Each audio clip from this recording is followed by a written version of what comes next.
Princess Peach, won't you listen to my speech? I don't have any stars of invincibility, but you're the brightest star in the sky tonight for me. I'm your Luigi. What up, bitch? I got a what up, bitch? What's inside the question block? It's my dick. It's a me, a Mario. I'm more Italian than pastrami. I'll take you by the peaches and give you the hot salami. I save you from dragons and evil blues that are spooky. Must I be a raccoon to get inside your tanuki? I will melt you like Yoshi and show you things you've never seen. My mushroom's now mega, if you know what I mean. So suck it! Mario, let's do this shit. I like the girl, and you ruin it by yelling stuff about you. Dig until we go away. Hey Luigi, it's okay that Mario's a bit risque. Just tell me what you need to say. Please don't be afraid. In 1935, Okay, no. All right, so hot sauce was invented. One of those Doughboys intros where he's like, and now I will briefly describe the history of the Yeah, where he takes American Constitution as it He ties takes the into scenic Wendy's. route. He just takes the scenic route around like White Castle Because he's just bored of before talking about like French fries or whatever, and he's so he's like Marilyn Manson in 2006. Marilyn Manson allegedly had his bottom rib removed so that he might suck his own dick. This feeling is analogous to eating the new White Castle chicken slider. okay, hold on. So, as part of the premiere of the Super Mario Brothers movie, Shigeru Miyamoto did release a press statement, and it goes as follows: Children believe what we tell them. They have complete faith in us. They believe that a fire flower plucked from a garden can plunge a kingdom into conflict. They believe that the hands of a giant turtle will smoke when he slays a victim, and that this will cause the turtle shame when a young maiden takes up residence in his castle. They think if you peel a believe bunch of 1,000 grapes other and you simple stick your hand things. in blind, that those may be eyeballs. They believe 1,000 other simple things. I ask you a little of this childlike simplicity, and, to bring us luck, let me speak 4 truly magic words. Childhood's let's-a go, once upon a time. Now, he didn't say that, Jean Cocteau did, at the beginning of 1946's La Belle La Bête. But, if Shigeru Miyamoto did say that at the beginning of the Super Mario Brothers movie, would you guys have enjoyed it more? If the Super Mario Brothers movie had started with like, "Hi, I'm Shigeru Miyamoto," just him directly. If it started like a Nintendo Direct, like it would have maybe gained like, I don't do like star ratings or point ratings on like any kind of movie because it's just like, at the end of the day, what's the difference between a 4.5 and a 4? You know, I don't do that stuff. But Sure. if I did do that sort of stuff, just seeing Shigeru Miyamoto on the big screen of a movie theater, like a Nintendo Direct, like I'd probably give it like a half a star more just based on seeing him. If I saw Reggie Fils-Aimé, I might be If I tempted. saw, yeah, absolutely. If we saw that man's pumpkin-ass head, his truly colossal noggin. He If I does saw look like a jack-o'-lantern. That doughy bastard, 60 foot high in front of me. Can you be like a snowman made of meat? Walking into it's like the 1984 commercial where they throw the hammer at the screen, but it's Reggie Fils-Aimé's giant face. He And it's like, not a the rumor- projection, that's just him on stage. That's just his big face. The rumor Reggie, I'm is sorry. that he was walking around Nintendo's offices and a developer saw this giant head on a tiny body and they're like, "Oh," and that's how they got the idea for Moviez? That is the rumor. That is the rumor. That is I've heard this. This is lore. Yeah. People are always saying this. People are always saying this, dude. I was walking around Nintendo offices and I saw this big guy on little legs and I said, I have an idea for Bob-omb Battlefield from Mario 64. This MF looking like King Bob-omb. Like, he's the first human Goomba. No longer at Nintendo. No, he replaced left a while with ago. Doug Bowser, which, like, why would you give Nintendo to Bowser? That's the whole, like, this whole time we've been trying to avoid that. It's like giving Disney to Michael Rat Poison. In the 1990s, Pizza Hut, in an effort to rebrand to young Generation X members, decided to release a new program where a PlayStation 1 demo disc came with large pizzas. That for the first time, gamers everywhere could experience Metal Gear Solid. The CEO of Pizza Hut at this time, Reggie Fils-Aimé. Tonight, on Movies for Babies, the Mario Brothers movie. Come on! Absolutely. That's true. That's a true story. That's a true story? Yeah. That's a true story. That's based on a true story? That's a true I story. think we need another hyper-specific, based on a true story branding product, like Air or Blackberry or the upcoming Flaming Hot Cheetos movie. I think we need a movie all about how they decided to put Nintendo game discs in Pizza Hut pizzas or whatever. Yeah. To serve you hot pepperoni on a CD-ROM or whatever Vern just described. No, it was PlayStation. Oh, okay, great.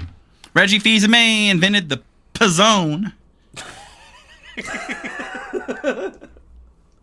That's what my girlfriend calls it. That's what, yeah. The P-Zone? That's Yeah. what I call the toilet.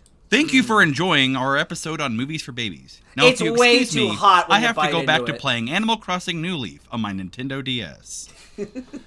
I'll see you all on the battle bus in Fortnite. This TV looks like an apple. Okay, deep knowledge Yes. of the CEO of Nintendo of America, the Yes, former Vern. CEO of Nintendo of America, Reggie Fils-Aimé. Fils-Aimé. Reggie Pizza Me. Reggie Pizza Pie. So I've been thinking about this movie ever since I saw it. You've drafted 2-page handwritten suicide note regarding this film. was a moment- He's written out the Koopa Manifesto. He's mailed it to every studio executive attached to this project. When I Yes, blew there's- up the New Donk City Bank, I People are cited going this film to as people are the going to reason. open their mailboxes and a blue shell is going to come flying out at them. This movie, the only thing I can compare it to, like the only experience I can compare watching this movie to for me is just like going down a beautiful country road on a nice summer day, like on a motorcycle, and like Where did you wanna go? having a nice leisurely stroll, and then just like hitting a rock in the road and just like your brain without a helmet hitting the highway at like 70 miles per hour. Like a dropped pumpkin. Like that, like 17 times in a row. Like if you're somehow able to get back on your motorcycle. The experience of watching this movie is not dissimilar to the movie The Favorite from Yorgos Lanthimos, wherein Rachel Weisz is knocked off a horse and dragged overnight through the country. It's just like, there was like literally a moment, like my wife went and saw this with me. She said, I've never heard you talk so much during a movie. I turned on my cell phone to text you guys during this movie. Wow. Which, that's to the audience sacrilege. at home, like, Vern is a That's respectful not something moviegoer. I like the movie theater for me is like a sanctuary. Like I treat the movie theater with the same respect that I would like going into church. There is a moment where like thoughts were hitting my brain at the frame rate of the movie. Just like 24 thoughts. 24 thoughts per second. I did not realize how much I know about Nintendo. And I didn't realize, and like some of that was by virtue of just like being reminded of things that I did know, but like so much of it was being reminded of things that I knew that like they completely whiffed on. Yeah. Folks, this is another thing I've been thinking about, and I'm sorry. I'm sorry. You guys just might hear my voice a whole lot during this episode, and I'm very sorry. This movie, the Super Mario movie that we just saw, first became aware to like the public first became aware of it with the Sony hack. When Sony got hacked, Oh. my by God. So there was a movie that came out called The Interview, a movie starring Seth Rogen, who is an actor in this movie. My God. After The Interview was released, Sony got hacked. The movie Annie with Jamie Foxx got like leaked online. Tragic. Amy Pascal, who's all over the Little Women Blu-ray, giving interviews. Some like kind of uncool stuff that she said in emails regarding then President Barack Obama was leaked online. And one of the things that was leaked online, and another thing that was leaked online was that, they're working with Nintendo to make a Mario movie. Now, of course, the movie ended up being released by Universal.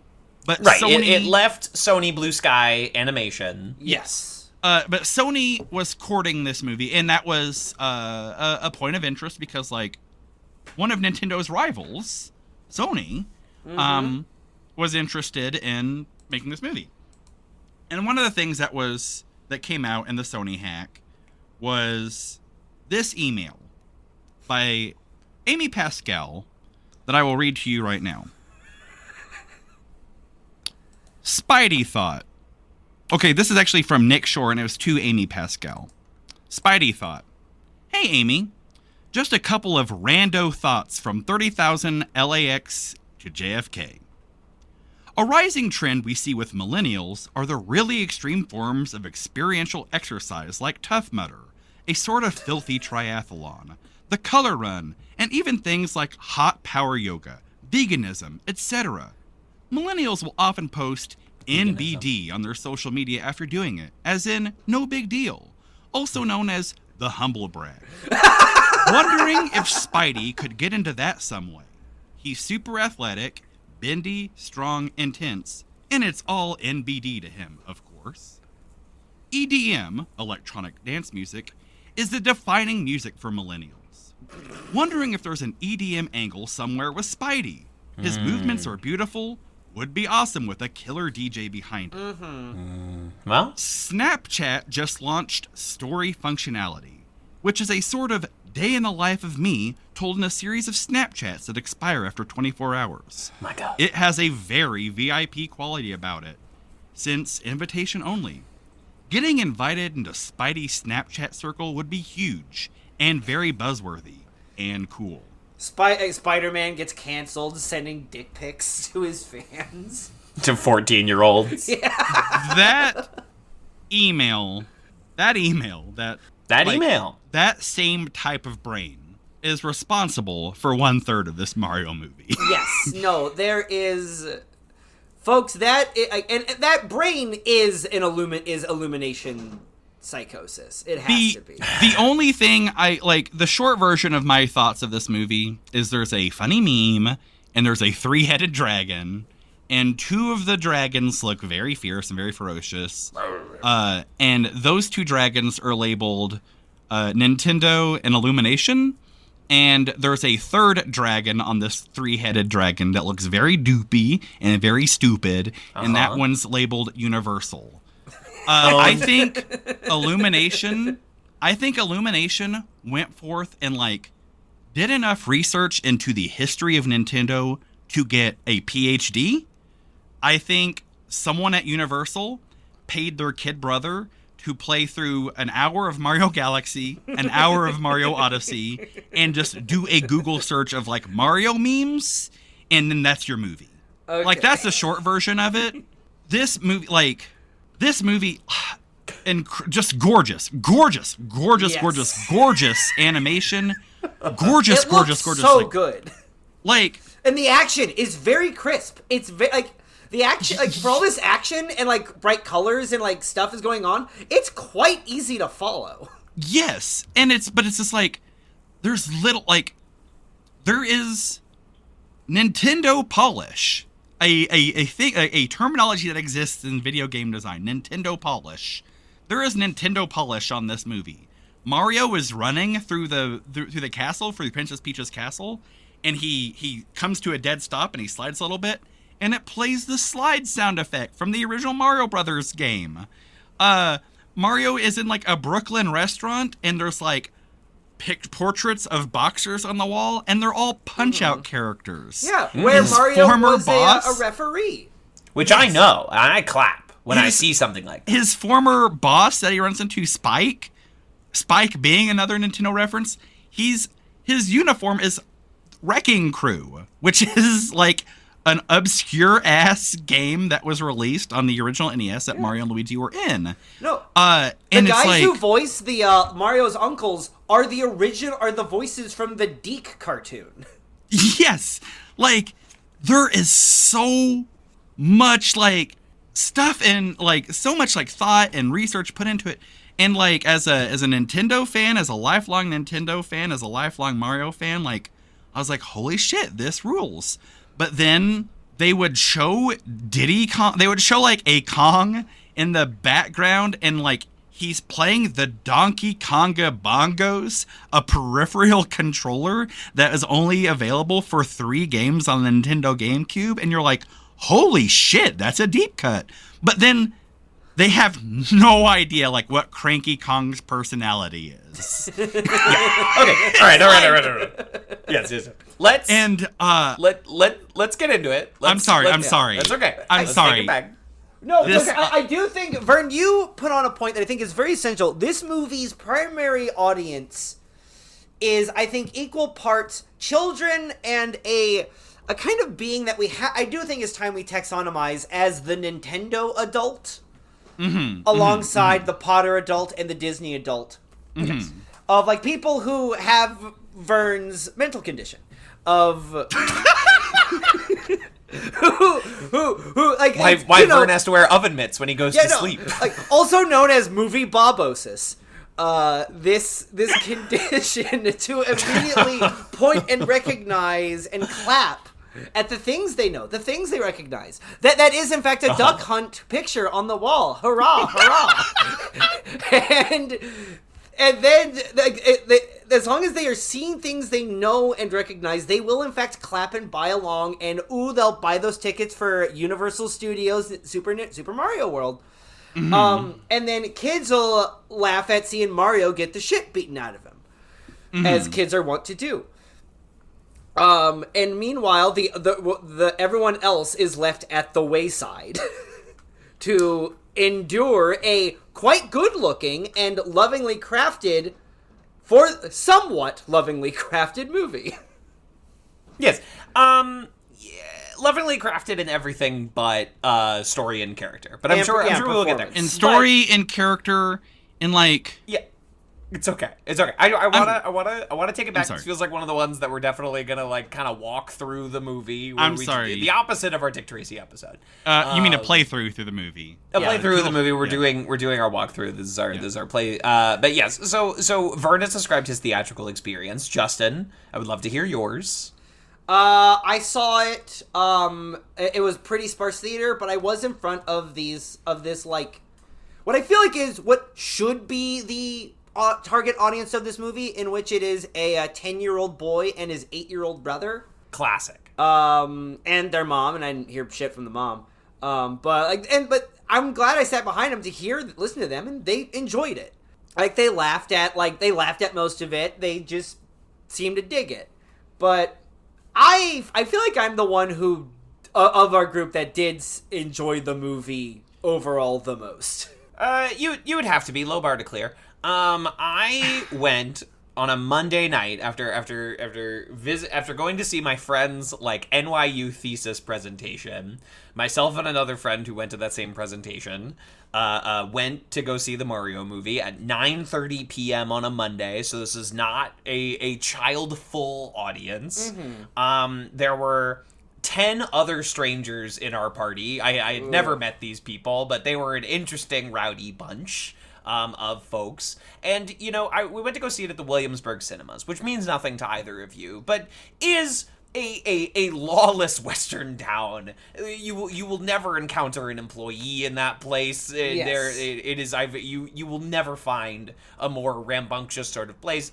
We walk into this theater and like everybody is talking during the movie. Do you know what I mean? Like and I'm like, and instantly I lock into, all right, this is what it's gonna be. Like this is we must steer into this skid that I have like 2 teenagers behind me who are going to like go through the whole movie being like, oh, I saw this part in the trailer. This is gonna be fire. You know, like that's what I'm locked into. Oh, This is my experience. Everyone next to me talking, and I'm like, this is what it is. This is what's happening. I had a brewski. I'd had a smoke ski. You know, like we're in the Mario zone. Yes. And earnestly, the commentary was certainly the best part of the movie. You know what I mean? Like, people earnestly next to me going like, this is the same plot as the 1993 Mario movie, and I keep going like, I know, and I keep going like, also I think this projector is out of focus. I don't think it's quite like squared off. They might have fixed it like halfway through it, or I stopped caring. But yeah, so that was my experience watching the Mario movie like a month ago. Can I share my movie theater experience? With this Yeah, movie? you told us a little bit about it. So as friends of the show might know, I am a wife guy. I'm a married person, and I love my wife. And I knew back when it was leaked in the Sony emails that they were making a Mario movie, that one day I will be on a podcast discussing this movie with Kevin and Justin. Before Movies for Babies existed, I knew this movie was going to exist, and I was like, I'm going to see this on a Tuesday morning. I'm going to see this like as far away from like the target audience as possible. But what happened is I heard those words that no one wants to hear from my lovely wife, which is, I'd like to see that too. Oh no. Oh no. And that means like suddenly the availability to see this movie becomes significantly more sparse. The gig I'm working on right now has me, I have an hour commute to and an hour commute from, and then 8 hours there. And so like seeing it during daytime hours is now an impossibility. Yeah. I saw this movie with my wife on a Friday night here in Salt Lake your City. wife, who is sort of a normal, regular sort of person. A normal Yeah. human. My wife, yes. Thank you for pointing that out. Yeah. My wife, a normal human being. A normie. who knows a normal amount about Mario. A normal Yeah. amount. Like, her knowledge of Nintendo is like, oh yeah, there was a summer where I played this game. Engages with a movie in a normal way. You know what I mean? Yeah. My wife never played Super Mario 64. Right. Her husband played through and 100%ed Mario 64 twice on the Nintendo 64 and once on the DS. My wife has watched her husband play a little bit of Super Mario Odyssey. Her husband has 100%ed Mario Odyssey and is halfway through doing it a second time. I'm really getting a Gallant and Goofus dynamic here. Yes. Gallant got a pharmacy degree. Goofus bought Mario Galaxy for the third time. Yes. Gallant can go out in public. Gallant is not afraid to drive a car. Goofus loves Goofus. window time. Goofus makes lists about movies he watches. Yes. So I had to go see this on a Friday night. Fucking packed house. Already in a bad mood because, like, I've got to see it around children. Despite me being one, my least favorite type of person, a child. And Enough of those guys. And Sick of them. there's Sick of them. we buy our tickets and then we go to the person who takes the tickets, and there's a giant family there, and like, of course, like, I know how this procedure works. I know that once you buy a ticket, you keep it in your hand, you keep it in a place where you can easily hand it over to the guy who takes your tickets and tells you where the theater is. There's a big family full of children in front of me. They have no concept of this. So we're You're waiting in to Salt get Lake like City, and they were wearing pressed white shirts and, Yes. and black slacks. And so they're all like, oh, where's, and it's Salt Lake City, so it's like, where's Adelai's ticket? And Adelai is Where's spelled Dakota with a Y? Where's Hosea's ticket? Yes. This family, like, it takes like 15 minutes for them to get their ticket situation settled, and they go in the theater. We finally step up, and like, takes us every bit of like 45 seconds. He goes, all right, you're in theater 9 to the right. And I go, you mean the theater with all the fucking brats that just walked in? And he's like, yeah, that's the one. The very same. So I saw it on a Friday night, And I will say, like, there was a person who was in front of us. Normally I'm a front row Joe. I was a second row Joe on this one. There was a person in front of us, like, who was literally, like, doing fist pumps, and they were going, yeah! Like, that's fun. They clapped when the Nintendo logo came up. They fist pumped whenever it said, like, starring Chris Pratt. Yes! He represents my values! They had a good time. My wife also had a very good time. But my wife and this person who was in the front row are what I would refer to as, like, seemingly normal people. Yes. But me, I just kept having this start-stop thing of, like, having the best time and then just being, like, fucking ripped out of it so hard, just ejector seated out of having a good time. Me hitting a pebble and my brain smashing into the highway at 70 miles per hour. This movie kept throwing blue shells at me. So that was my experience. Packed house. There was a child who was left unattended in the theater who was just doing laps around everyone while sitting, just going, wah! Just a cursed environment. They love Mario. They loved Mario. That was my experience. But Kevin, I am curious, like, what your guys' experience with. I think we're all gamers. I'm just curious, like, just what's your, because we always do this. What's your experiences with Nintendo? What's your experiences with Mario? Obviously we talked about Mario from '93. Bob Hoskins, one of the few people that's made a double appearance on Movies for Babies with both the Mario movie and Spice World. Yes. Yeah. Yes. I grew up with the Mario. My dad had bought a NES like before I was born. Okay. And so it was just in the house, and I would like play it as a kid and with like babysitters and with my siblings, and then naturally, as I grew up, I got, like, the Game Boys and the GameCubes and all that. Got into Super Mario Sunshine, Super Mario 64 DS, Super Mario World on the Game Boy, etc., etc. But I would honestly argue the seminal and ground and foundational Mario experience was, in fact, watching the Deke cartoons on Yahoo Kids. That is perhaps the least surprising direction this could have gone for you, Justin Gurmarov. The cartoon, there was, for anyone who does not know, and when Justin just keeps saying the Deke cartoon, there was Super Mario Brothers Super Show. Yeah, there was a Super Mario Brothers show that published by the niche, almost always like straight to video like cartoon company Deke, and that's what their logo would say. It would go Deke. And anyway, and yeah, like, you know, it was a Mario cartoon show. Yeah. Except it was barely the games. Like, and even as a kid, I could definitely get was suspicious of it. Because we'd, like, go to Japanese world. We'd go to, we'd go to Greek mythology world. We'd go to car world or gangster world.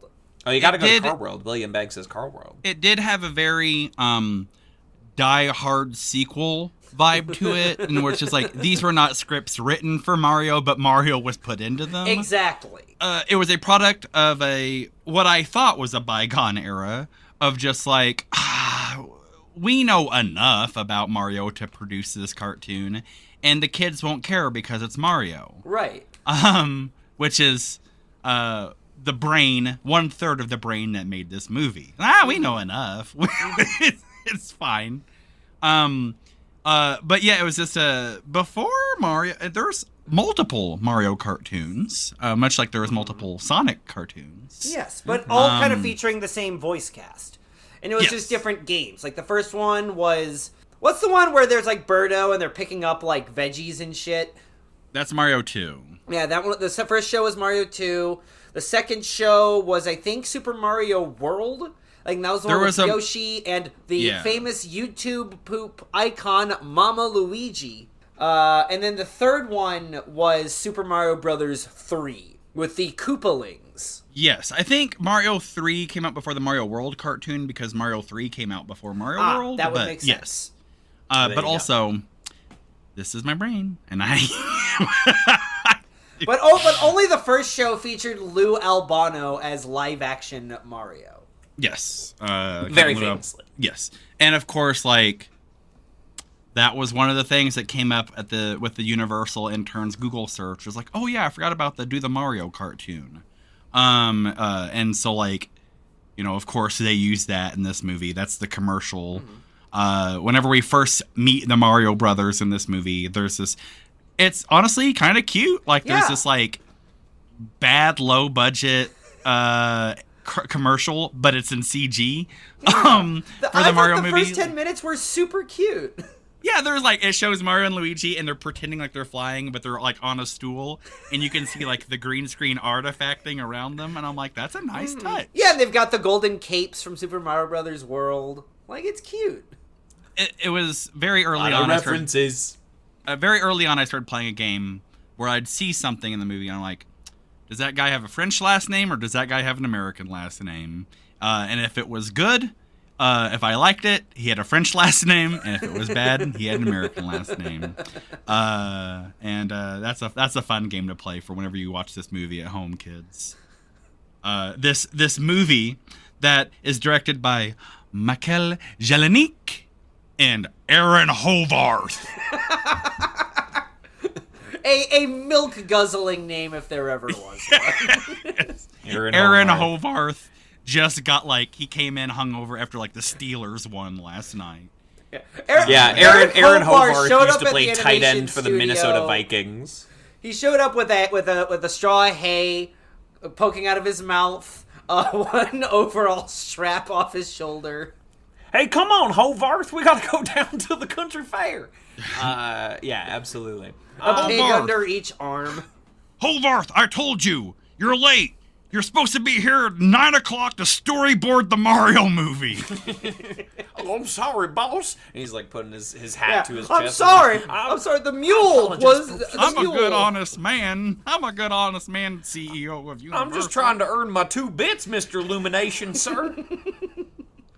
Absolutely. So my turn. Oh yes, I'm sorry. I was, we definitely were a Nintendo household. Like, we didn't own any other kinds of consoles or handhelds. The first thing I think we got into the house was an N64, because I, like, went over to some kid's house and they were playing Smash Bros. And I was like, what the fuck is this? So yeah, we had the N64, and I used to throw down there. And then, had the Game Boy Color, had the GameCube, had the Wii. It did stop there, but we had all these different implements. My relationship with Mario specifically is much more fraught. There's just something about, like, my brain where it has always proven difficult for me to, like, fully love a mainline Mario title. Interesting. I love, like, Mario Kart Double Dash. Like, that's the closest I get to, like, out and out fully loving a Mario game. This movie did inspire me to pull a couple down off the old Nintendo eShop that I already owned but had never completed. So I've been, like, playing some more Mario 3D World, which I think is a really good game. Playing Bowser's Fury finally in that expansion. Bowser's Fury is a lot of fun. It's really fun. And been playing Mario plus Rabbids Kingdom Battle, which is like, listen, if the people who created the Rabbids, who are also French, are not pissed as hell at the Minions for stealing their exact game, they should be. I think France should tear itself apart in a civil war, Rabbids v Minions. But that is it. Now, but I was always, let me tell you who I love. Let me tell you what Nintendo mainline character I cannot get enough of. Because it's not Link in his little shorts. Donkey Kong. Yes, I love the one ape.mp3 sound that Nintendo found on a sound effects CD 30 years ago and has never updated and never changed. I love that big oaf. I love his Jimmy Neutron haircut. I love his big red tie. I think Donkey Kong Country is one of the most fun games you will ever play. I think it is the peak of platforming is Donkey Kong Country. I cannot get enough of the big ape they call Donkey Kong, except as I was discussing with Justin before Vern got here today, the original Donkey Kong game sucks ass. That game fucking blows. It's the worst. You go to an arcade and you like, oh, you throw on Tetris. You're like, still plays, still good. You throw on Pac-Man. You're like, ooh, so fun, so scintillating. You try and play fucking Donkey Kong, you will not get off the first level. It is the most fucking ass game. The jumping feels bad. The barrels suck. And sorry, the Donkey Kong goes in the Q*bert pile of games that are old but not fun. Wow. Sorry. I enjoy the original Donkey Kong. Obviously, it's like not my favorite. If we're doing old school Nintendo arcade games, I will take Popeye any day of the week over Donkey Kong. I love Punch-Out. Punch-Out's still fun. Punch-Out, yeah. Big Punch-Out guy. I think Super Mario Odyssey is Earthbound.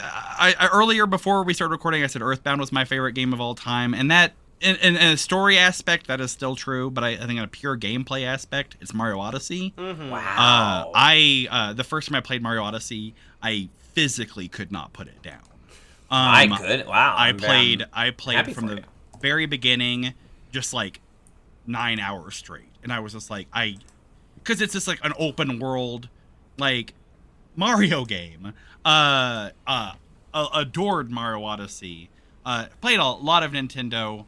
Just like, I was just one of those kids who like, I had friends, but all my friends were at school. And I went to school in a different town, and my neighborhood was a bunch of just fossils, just elderly people. And so just like, I grew up on the old Nintendo there. Mm-hmm. Or as my grandma referred to it, Nintendo. Oh no. Just Mario was just like the first like property that I just like fully just like fell into and embraced and loved.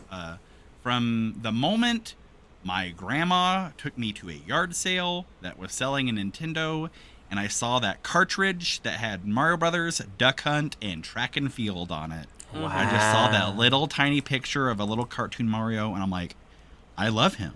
Grandma, who is that? I love him. I have to see what this is. Grandma, is that the mascot character for Nintendo?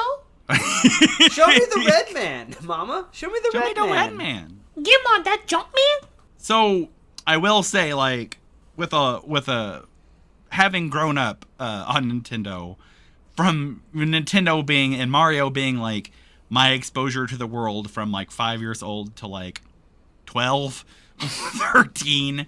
I unfortunately know a lot about Mario and a lot about Nintendo. I didn't realize how much I knew. That's okay. It's fine. We all know a lot about a lot of things. I mean, ask me about the X-Men sometime, my man. This is true. This is true. We all got our zones. We all got our. Do we want to? Is this one of those where we just go through the movie scene by scene? Is this 100%? I think Yeah. so. That's what we do with the bad ones. What we do with the bad ones is we usually walk through the plot. Whereas, like Dick Tracy, we did not discuss the plot one iota because we just love the movie so much. Because it's a good movie. Because it's really Yeah, good. we want people to see it. Yeah, it's the opposite of the Super Mario Brothers movie, which is what they called this movie. So second one of the Super Mario Brothers movie.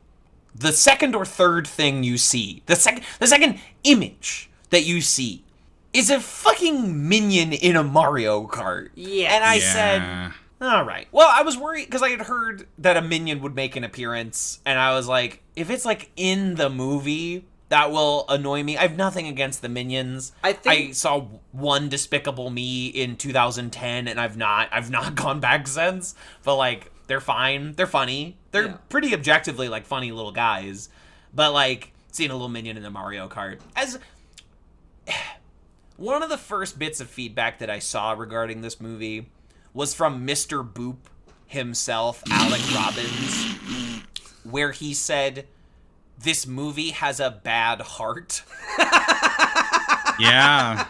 And I believe in my Letterboxd review, I described it as a movie for 7-year-olds, but particularly shallow and vapid 7-year-olds with Yeah. shallow souls or something like that. Yeah. And that is what it feels like. Hollow children. If you want to clap because you see Petey Piranha, this is the movie for you. Yes. You know what I mean? Mm-hmm.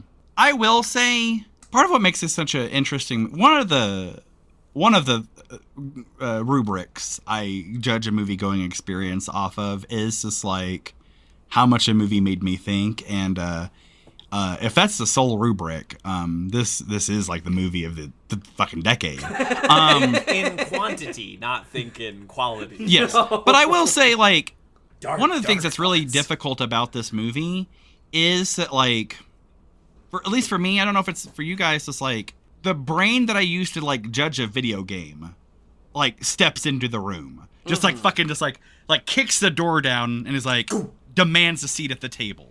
When normally with a normal movie, like I didn't have this with Sonic, I didn't have this with some of the other, I didn't have this with Mario Brothers the movie, the 1993 one. With those movies, it was just me and movie brain. But for whatever reason, video game brain is like, I have to have a seat at the table. And so there was this like completionist part of my brain that got unlocked, where just like seeing the little like, oh, there's Punch Out portraits on the wall. Oh, there's a Mario skid sound effect. Oh, there's a Donkey Konga bongos. Like, it did like tickle that same part of my brain that says, oh, I got a new trophy in Smash Brothers. Like, it did have that where I was like, oh, you know, and like, I got a new sticker. Yeah. yeah. There was that part of it that I did have, and so like that. You unlock Goku in Fortnite. So like there was and this is one of the few movies that have this. There's another movie that I will just bring up at the end of this movie, at the end of this review that did this. But there was a part of my brain that I don't really have where I did have that like, ooh, goo goo gaga baby shit of like, I remember that. Oh look, oh look, oh look, oh look. That's me pointing. For folks listening, I'm pointing at the screen. And I'm You're going, just in the Leonardo DiCaprio pose the whole time. There was part of that, yes. Anyway, yeah, that Illumination little logo with the minion and the Mario Kart, like, it weirdly does feel like the cute little, like, Rareware logo that plays before, like, a Banjo-Kazooie game or a Conker's Bad Fur Day. You know, just, like, it did have this, like, weird kind of, like, Nintendo 64 era, like, logo screen quality about it. But also just, like, seeing the minion did make me, like, physically sick. I threw up in my wife's lap. Yes. My wife stopped having food poisoning, and I started having food poisoning. Got her food poisoning. Because I got you her ate food a poisoning. banana. Because And then, of course, I don't know if this is the first or the second thing, but there is a little cartoon animation of 8-bit Mario and Luigi jumping and hitting a question mark block, and the Nintendo logo comes up. Like, it appears as though, like, just based on that, like, oh, they're trying to do an MCU thing. Like, Yeah. they're trying to do Oh, definitely. They're trying to get into the multimedia business. They're making money moves, which they have been so reticent to do for so long after, like, some bad deals, you know, in the 90s. And we've already, you know, waxed poetically about the previous Super Mario Brothers movie, but obviously that movie's reputation is bad. It was not a money-making enterprise. So they went with the much safer bet of the most successful animation studio on the planet. Yes. They backed that horse instead. And they're rocking here. But yeah. I mean, I feel like we are, and especially because this movie is fucking cleaning up at the global box office, like, Zelda movie announcement imminent, Donkey Kong spin-off movie announcement imminent. I feel it. I feel the energy. I feel it in my bones. Yeah, so the movie begins in earnest, and we see, and I also saw this movie a month ago, so, you know, some of the details are scant, but we open up on this fake commercial, which is fine. It's cute. No, There's that's some actually nice touches. not true. We open up on the Bowser. Oh, that's right, on the penguins. Yes. So this was the big preview footage Yes. that they released before the movie. And I said, oh, this looks good. I wish I didn't have to record a podcast about this, so I didn't have to see the whole movie, because I could look at that and go like, well, that looks nice for somebody else. But unfortunately, I did have to talk about it into a microphone. That sequence is fine. The penguins are small. They throw little snowballs. That's nice. Jack Black Bowser, undisputed MVP of the movie. It's also where 100%. we get our first, like, needle drop. Yeah, I don't remember. it is that first sequence with the penguins is kind of like a microcosm of the entire movie, where it's just like gorgeous animation. Ooh, big scary Bowser ship. Big scary Bowser fire and ice Bowser together. fire. You remember this from Mario? So like some good like score nods to the original games. You can hear the Bowser theme a little bit. There's a Bowser airship. I remember this. Okay, this is tickling that part of my brain. And then the little penguins, and you're like, oh, okay, yeah. Are these the penguins from Mario 64? Like the one I carried down the mountain? Is this, is this there's the mama like- penguin that I raced? I go, weird pull out of the entire like backlog of Nintendo characters that we pull like Pingu. Weird that we pull Pingu here, we need but someone to run Ice World because there's always Gotta an be Ice World. Yeah, Gotta be fire and ice. Like, okay, I'll buy that. Fire and ice. Okay, perfect. And then there's a cute little animation, like the penguins Pingu going hard, just throwing all these snowballs, and it looks epic. And then it cuts to like a very funny wide shot where the snowballs are just hitting Bowser, and he's just like unflinching. But then it does the Kill Bill. And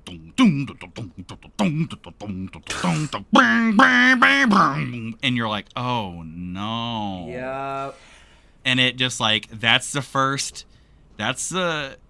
like, I had forgotten about the needle drops in this movie until you're saying this, and we will discuss each one in baffling detail. But who is this needle drop for? No. It's It's for the guy who wrote the Spider-Man emails. Like, it's for guys Yes, with that 100%. with that brain parasite. Spider-Man email, right? there, Okay, that's sure. Spider-Man. The guy emo. who sees like EDM is the kind of rigorous music that we need for that to millennials appeal to love young people putting today. themselves through harsh conditions like Eurobeat. We got to take all these Three Dog Night MP3s out of the editing track and replace them with good EDM. There's a lot of like one of them we'll talk about later is like they put the Seth Rogen laugh in it, and it's because LOL is so random, and it's just like it's the third doopy dragon on the three-headed thing, where it's just like you hear the doom doom doom doom doom doom doom doom, and like your brain immediately like there's one point later on in the movie where they and I'm sorry to be jumping ahead, but like this is the best example I can use to like describe this. Like they start playing Thunderstruck by AC/DC. Yeah. Yes. And it's whenever they're getting ready to drive their Mario Karts through the desert, and we pulled the. I hate to keep harping on it, but like we pulled the Donkey Konga bongos. Like get an AC/DC sound-alike band to play like the Mario 3 desert theme. Well, apparently, Like, what are you doing?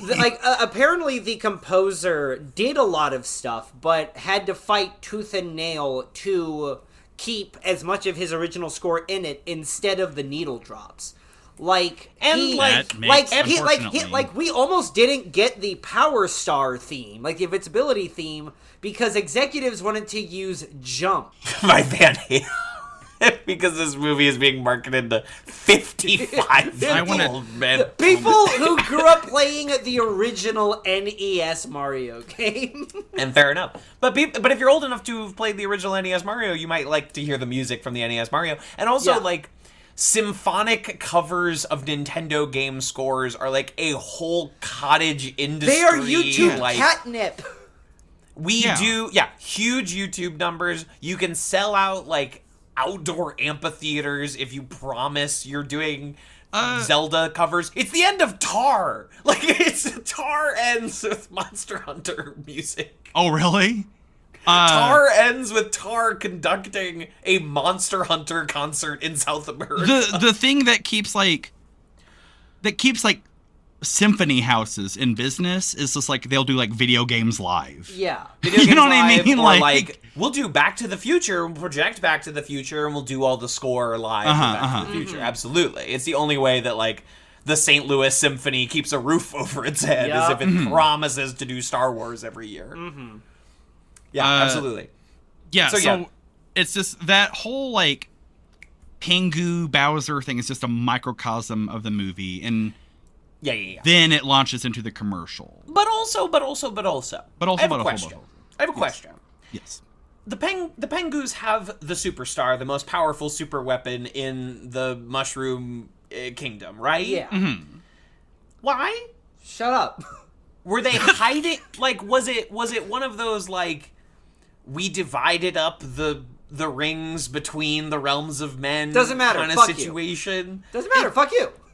It's irrelevant. Or were the penguins gonna wipe everybody fucking out? Well, and that's the thing. And this. Who and cares? this They were might little. be- They couldn't. And this might be better saved for like wrap up. But Kevin does, like you have a great point where like I see that later on in the movie, like Mario is shown like an overworld map of the entire like kingdom. Yeah. And you go, okay, having played Mario games my whole life and having watched movies my whole life, I know what's going to happen. Like, we're going to follow the Lego movie formula. Mario's going to go to Desert World. He's going to go to Ice World. He's going to go, go to the seventh world is going to be Kart World, where there's a fun Mario Kart race. And then the eighth world is going to be, like, flaming lava level world. The Bowser World. Darklands. You think like, oh, we're gonna do the Lego movie layout. And this first scene like puts it in your brain that like, okay, we're going on a globe-trotting adventure across all these different levels.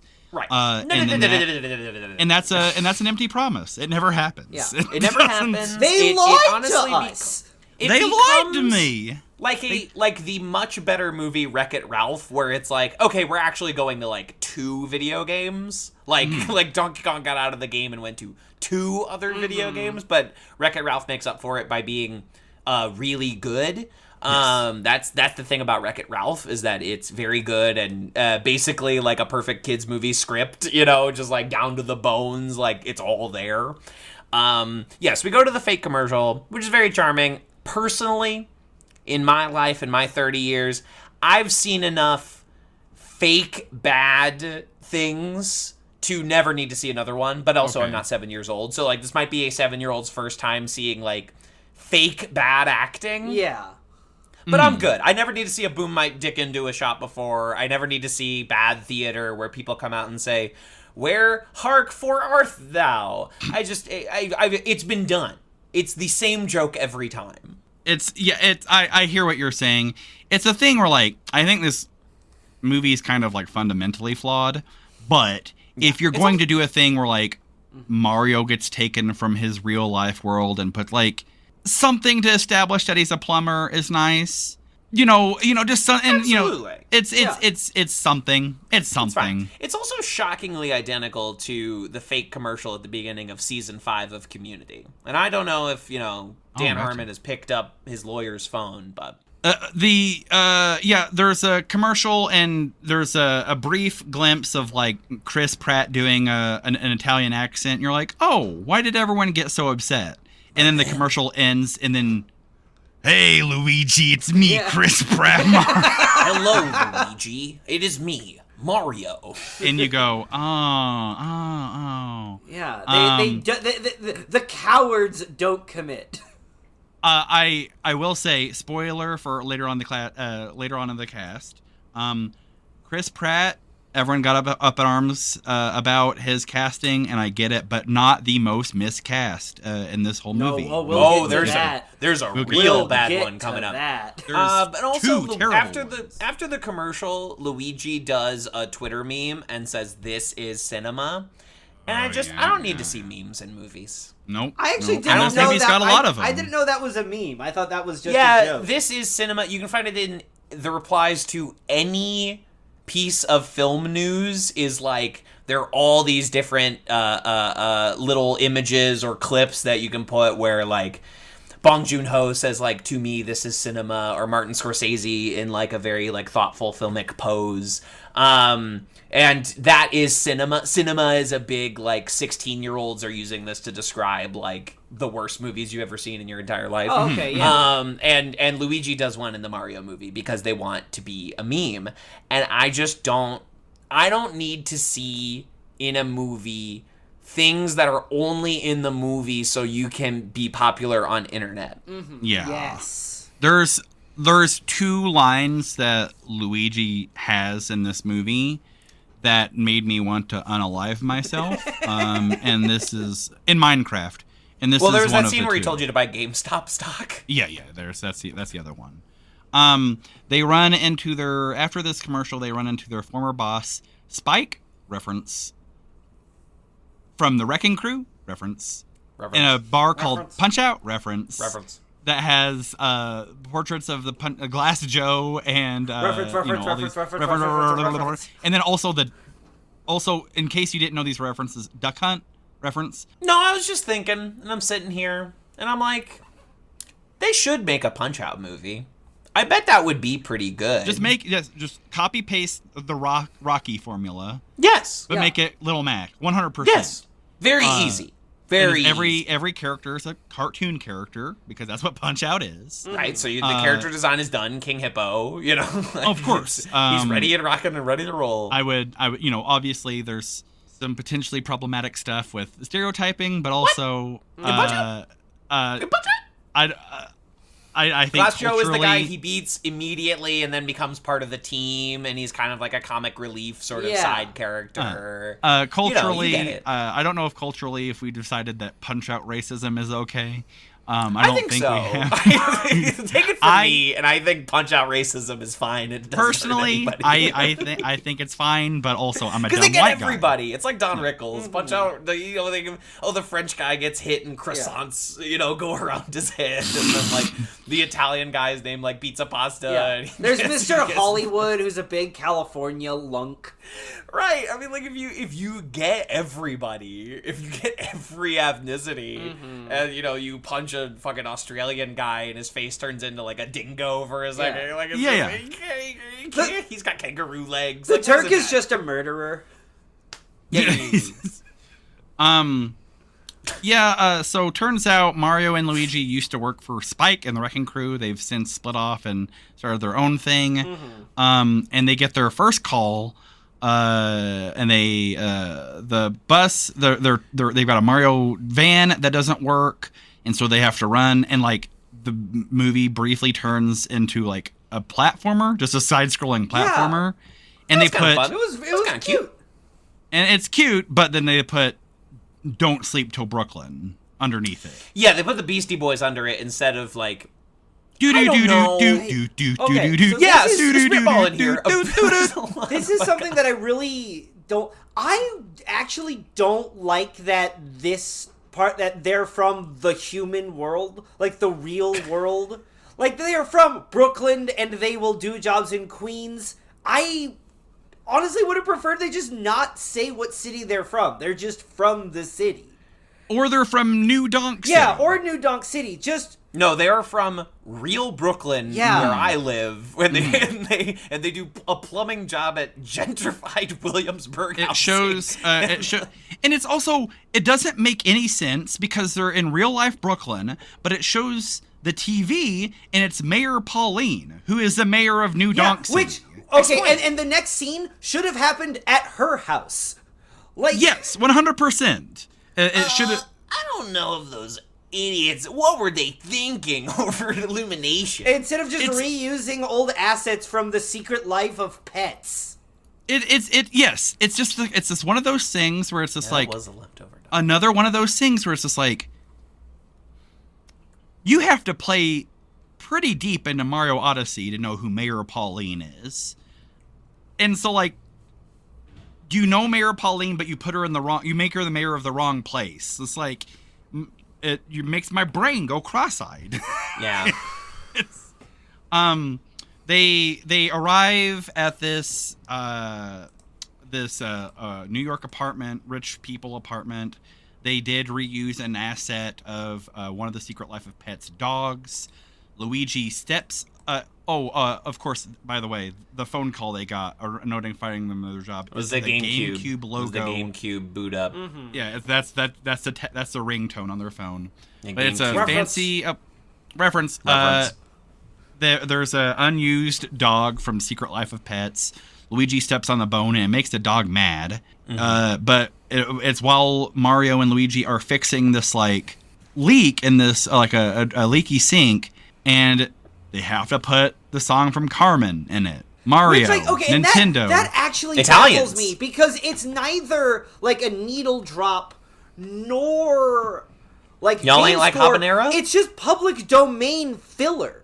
Like Yes. Like they could have like it feels like they left it out. Like this feels like a leftover from the rough cut that they ran out of money to like replace. It feels it's like like- maybe someone watched a Merry Melodies and like was like, "Oh, set cartoon to old song, be good." Yeah. They watched like The Rabbit of Seville, like thought old song and made it's cartoon good. And it's just one of those things. Like again, this happens a trillion times in this movie. It's like, where the hell could we find good think music from a series for a movie about a series of video games starring Mario? Where could we find good think music? Where could we find like good solve a puzzle music? I don't know. Nobody knows. Let's just pull a song from. Oh wait, what about whenever in Mario 3 there's like a doom doom doom doom doom doom doom doom doom. Nah. No. What about all those parts of Mario Odyssey where it's like it's a platforming level, but you kind of have to think about what you're supposed to do. That no, we're gonna have an arrow. Yeah, Carmen, it's fine. It's fine. What I guarantee you is that they did have that. They in fact did have that ready, and they just used Carmen instead. Because What happened so is much this.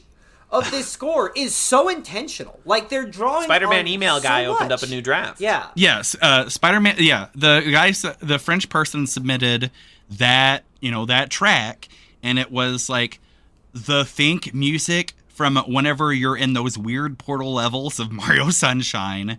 And Spider-Man email guy goes, "What the fuck? What the fuck is this?" And This shit's for babies. Yeah. You this is just for jump. babies. Really? And they put the song from Carmen instead. Yeah.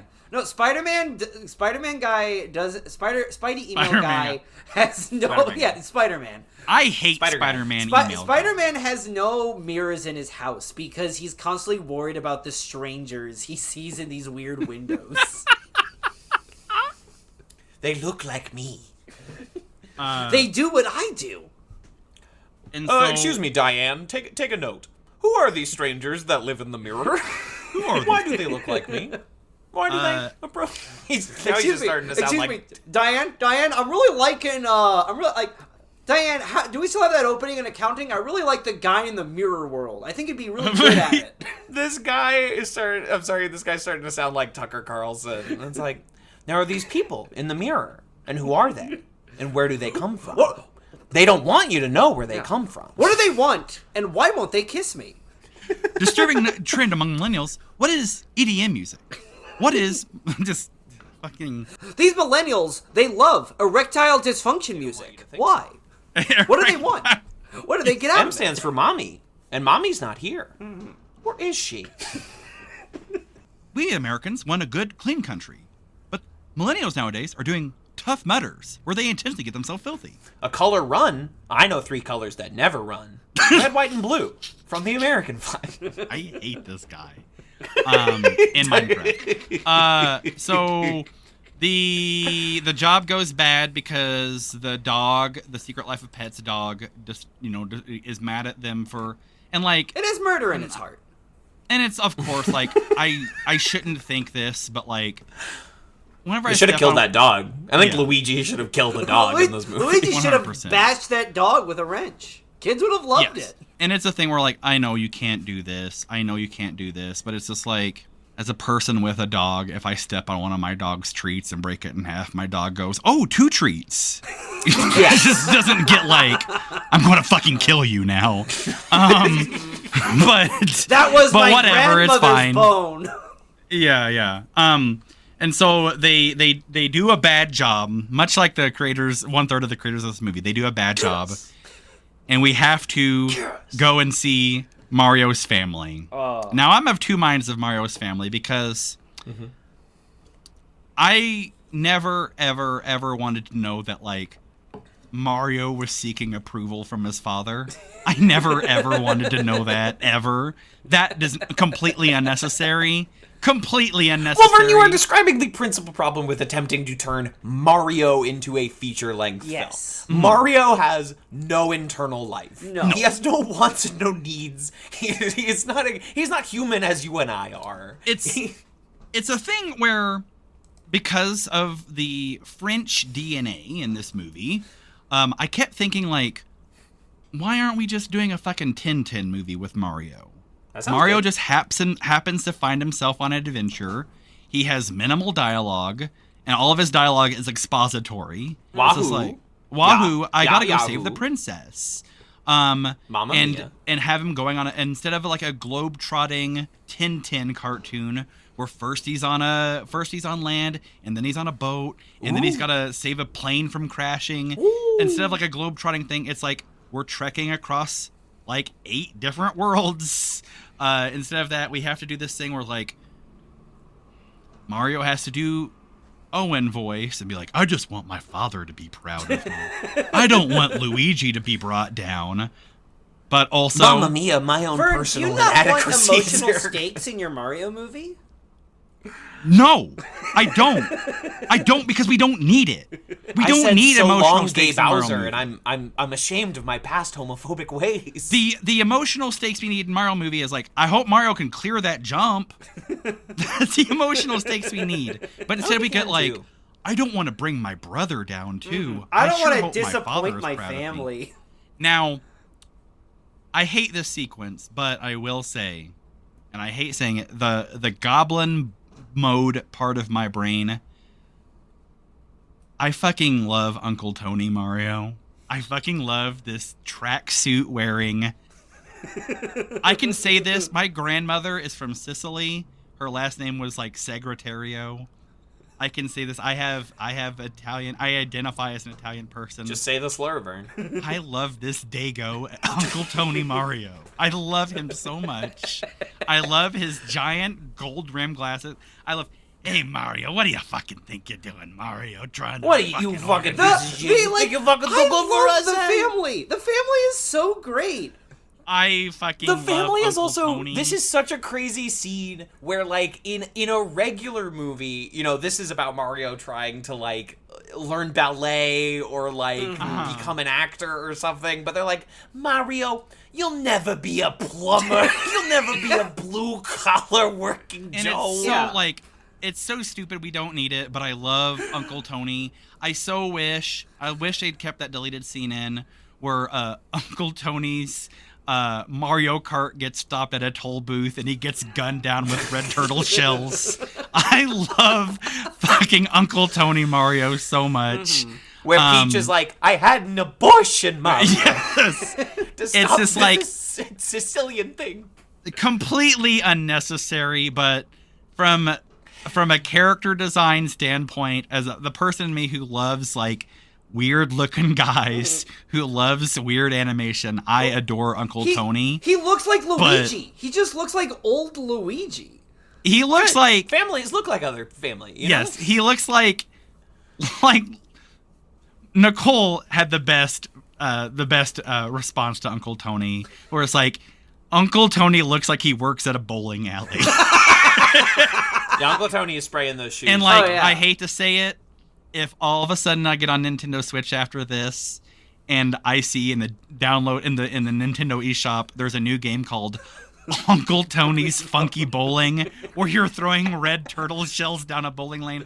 I'm Right in the snatching that cart. motherfucker up so fast. right in the cart. I Absolutely. cannot help it. And Throw that in there. so maybe this is good. Maybe it's good that we see Mario's family. But I hate Mario turning off Kid Icarus for his Nintendo Entertainment System. It's like, I just don't want to let my father down, and I don't want to bring Luigi with me. Mario looking me in the eyes and being like, my erectile dysfunction makes me feel like less of a man.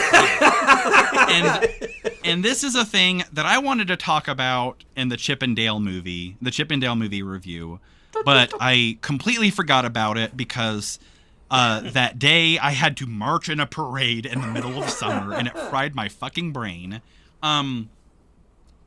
This is a problem that started with NBC's The Office. I think if there was a chance to cut it out before it became terminal, it was with NBC's Parks and Recreation. We did not stop it. We did not catch it in time. And it has spread. A comedy, a quote-unquote comedy show, an alleged comedy show, Schitt's Creek, is written entirely in Owen voice. It's a thing that has plagued media where you'll be... For whatever reason, we think that in comedy now, we have to have moments where people are like, hey, I saw what happened back there, and I just want to let you know that I'm proud of you. It's like, can you imagine like watching a Marx Brothers movie and being like, I see you cutting that man's tie off with a big pair of scissors. What does this say about your inadequacy? Can you imagine? Should you go to therapy, Groucho Marx? Wow. Can you imagine? Really We're both copying each other's actions in this open doorway. Does that mean we're also recreating the abuse we both suffered as children? I don't know why they do it. Vern, you are describing the show Ted Lasso. Yes. Ted Lasso. Lassofication. It's the lassofication of everything. I hate it. I think therapy can, in real life, in meat space where you and I live, Writers shouldn't get therapy. Can be very good. For real people, it can be a very useful, helpful, excellent tour. I don't think it's the answer to like all problems, but I do think it should be affordable for everyone so everyone can engage with it. 100%. It is the death of art and entertainment. Yes. It is character. Guess what? If every character has their shit sorted out mentally and stops doing hijinks, you don't have a show. No. A TV show cannot exist if everyone goes to therapy because they stop doing the engine of conflict that makes a TV show go. And if art at its core is about people trying to work through emotions and feelings that they cannot understand in any other way. It is about interpreting life, internal and external, into a piece of entertainment that someone can engage with. Yep. Mm-hmm. But if you have no messy shit to work out, you make boring art. Mm-hmm. You 100% of the time,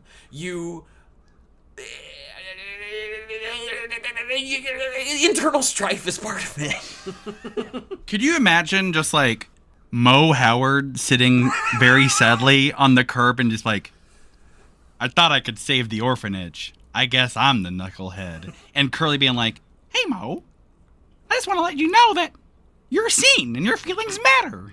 Well, okay, here's the thing. We don't need the Mario's dad. We don't need the Papa Mario disappointment subplot because we already have conflict with Spike. Spike's already the guy who doesn't believe in Mario. And also, He's a jerk. He's fun to hate. and there's no point whenever this movie is over and they return back to New York City. There's not a point where you see Mario's dad saying, I'm proud of you, son. I'm proud of you, like, son. They never bring Mario's family back. No, they do. As much as I wanted to They see do. Uncle He's Tony like, Mario that's my, again. Mario says, like, they never that's my come boy. back. This movie cannot even get to like the same artistic achievement of like Cloudy with a Chance of Meatballs, the movie. It cannot even like dramatically tie up things, which is all I'm asking for. This is a movie for 7-year-olds, but Toy Story 2 is also a movie for 7-year-olds. Yes. Finding Nemo is also a movie for 7-year-olds, and those are like rich, interesting pieces. This movie is fucking Finding Dory. It has no, featuring the cast of Schitt's Creek, the quote-unquote comedy show. It has no soul. This movie is like Invasion of the Body Snatchers. It's a Stepford wife. It's like everything you think you want, but there's no beating heart inside that robot carcass. And if they brought fucking Wario into this movie, you'd have to be using like Twitter therapy language and be like, "Wow, I cannot hold space for this friendship. Wow." It's a thing where, like, my wife loves Mario, you're using toxic masculinity. Wow, this is misplaced aggression. Wow, you are seen. You are valid. Yeah. My wife. I am loves tired me. of doing this emotional labor. Picking you up My from wife, the airport. She loves Schitt's Creek, and so many people love Ted Lasso, and like more power to him and everything. But like, and maybe this is my fault, but like, whenever I hear that like Eugene Levy and Catherine O'Hara and Two of just the like funniest people on planet Earth. just like from the world of like Smash Bros, but of Christopher Guest films, are uniting to like make a show together about like people who are struggling to run a hotel. I'm like, fucking, I would love to see like Best in Show as a series. Sign me the fuck up. Absolutely. And then like, and all I hear is like, and then I turn it on, you know, and every time I walk in, every time my wife is watching this show, like every time I walk in, all I hear is like, hey, I saw what happened back there, and I just want to let you know that no matter what, like, I'm proud of you. It's like, where's the fucking jokes? Can you I want a imagine joke. if Give me like one joke. Jack Donaghy got therapy? Lemon, I've really sorted out all my shit, and I think I'm being a disrespectful boss to you. Like, a sitcom cannot... Like, hey, buddy, I saw that you had 2 dates in one night at the same restaurant. You were always running back and forth, changing jackets. Listen, buddy. Excusing yourself to the bathroom over and over again, and I just think, you know, here's my therapist number. I know you're trying to live up to the all the promises that you made to your old college buddy, and you're trying to make yourself to look like you're running the business when you're not. But listen, just do some breath exercises, and maybe do a manifestation or two. Hey, Norm, you're in this bar every night. Have you ever thought about guided meditation instead? And like, there is no one on this podcast that will like advocate for like seeing a counselor more than I will. 100%. If I didn't see a counselor last year, like I would have jumped off the parking garage next to the Broadway movie theater. It was just like, of course, like you've got to get your stuff straightened out, but like, it's the same thing that like, you know, this happens. It's infiltrated sitcoms. It's infiltrated movies. Like the monologues on Jimmy Kimmel are like, "Shame on you, Mr. President," instead of like a clutch cargo cutout of the president going, "Yeehaw! I never." Like Nobody did it like Conan. Look, Nobody did Isn't it it like great that Steve Colbert went from doing the Colbert Report to like shaming viewers for not getting vaccinated? yes, it's just like This is why Conan will always be king. He rejects this kind of shit at every possible opportunity. and good for him. And good for him. Because guess who's funny? Conan. It's good. Like it's I of course, like counseling is great. It needs to be cheaper and more accessible. 100%. I went into like literal thousands of dollars of credit card debt last year because of counseling, because like I lost my job, but it was so important that I keep going to counseling to keep myself from launching myself off the parking garage. No one's going to advocate for it more than me, but like we have to have an escape. We have to have an escape when we go to TV. We have to and like this is a big part of like why folks don't go to the movie theaters. It's just because like I won't get like, hey, I've always been nervous about getting in my Mario Kart and driving down Rainbow Road. So thank you, Princess Peach, for validating my feelings. Well, what I it don't get does- that shit whenever I put on like Game Grumps. What it also does, and what it also does Going down is DK Mountain and getting launched out of a giant cannon. I remember an incident from my childhood where I got launched out of a giant cannon. It also They do it- it makes behavior a monolith. It's not that there's a but by establishing something as healthy, which is a whole connotation of correct, which is a whole other extremely complicated and nuanced topic. Indeed. Prescribing mental health behaviors to your characters does kind of make everyone talk the same and act the same in a way that is generally understood to be healthy, but that also kind of steamrolls behavior into one flat way of acting and being, and especially responding to your environment. You're only allowed to feel certain things and behave in certain ways. And again, I'm not saying that therapy is tyrannical. However, a lot of the way people regurgitate therapy and talk about and respond to their therapy in other ways, especially culture, makes it prescriptive. It becomes monotonous. platitudes. It does. I love reducing all of humanity and all of human existence down to the McDonald's pink goo that they The turn pink into slime. chicken nuggies. The- The pink slime. Later on in the movie, there's a part where they do Mario Kart, and there's a million problems with that because it's not a race. It has to be a race in order for it to be Mario Kart. They're in Otherwise, carts. it's just them driving. They're on Rainbow Road. We'll It's get just- to but- that though. We'll get to that. But yeah, we'll get to that. But Oh my god, yeah. they do Owen voice while driving down a Mario Kart. Mario and Peach just have a quiet, intimate hey, thank you so much. While they're barreling down the highway in Mario Karts. And it's it's tone deaf. It's completely tone deaf.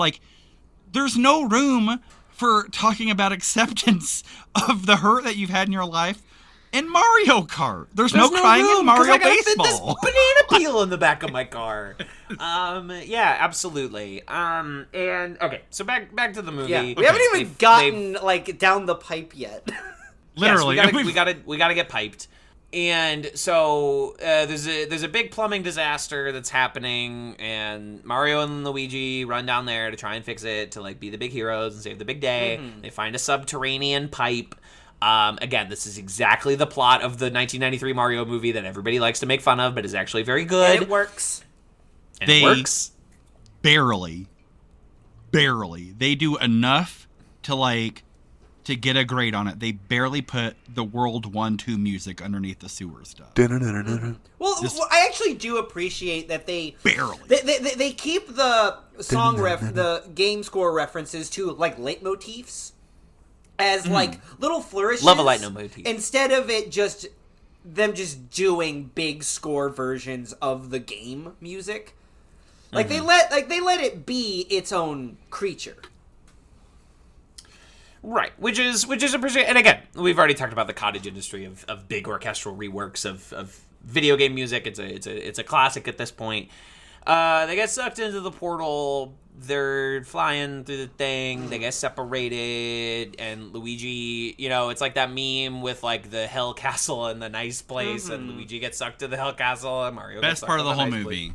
Best part of the whole movie is whenever Luigi is doing spooky Scooby-Doo shit in Luigi's Mansion World. shit. Best part of the whole movie until Luigi bumps into Dry... And I love the Dry character... Bones.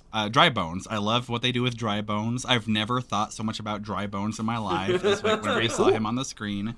Best part When of they the whole knock movie, out Dry Bones, I'm like, I know what's about to happen. Yes. I know what's gonna happen. Luigi being they get Luigi right, and Charlie Kelly being Luigi is good casting. Best He part does of the movie.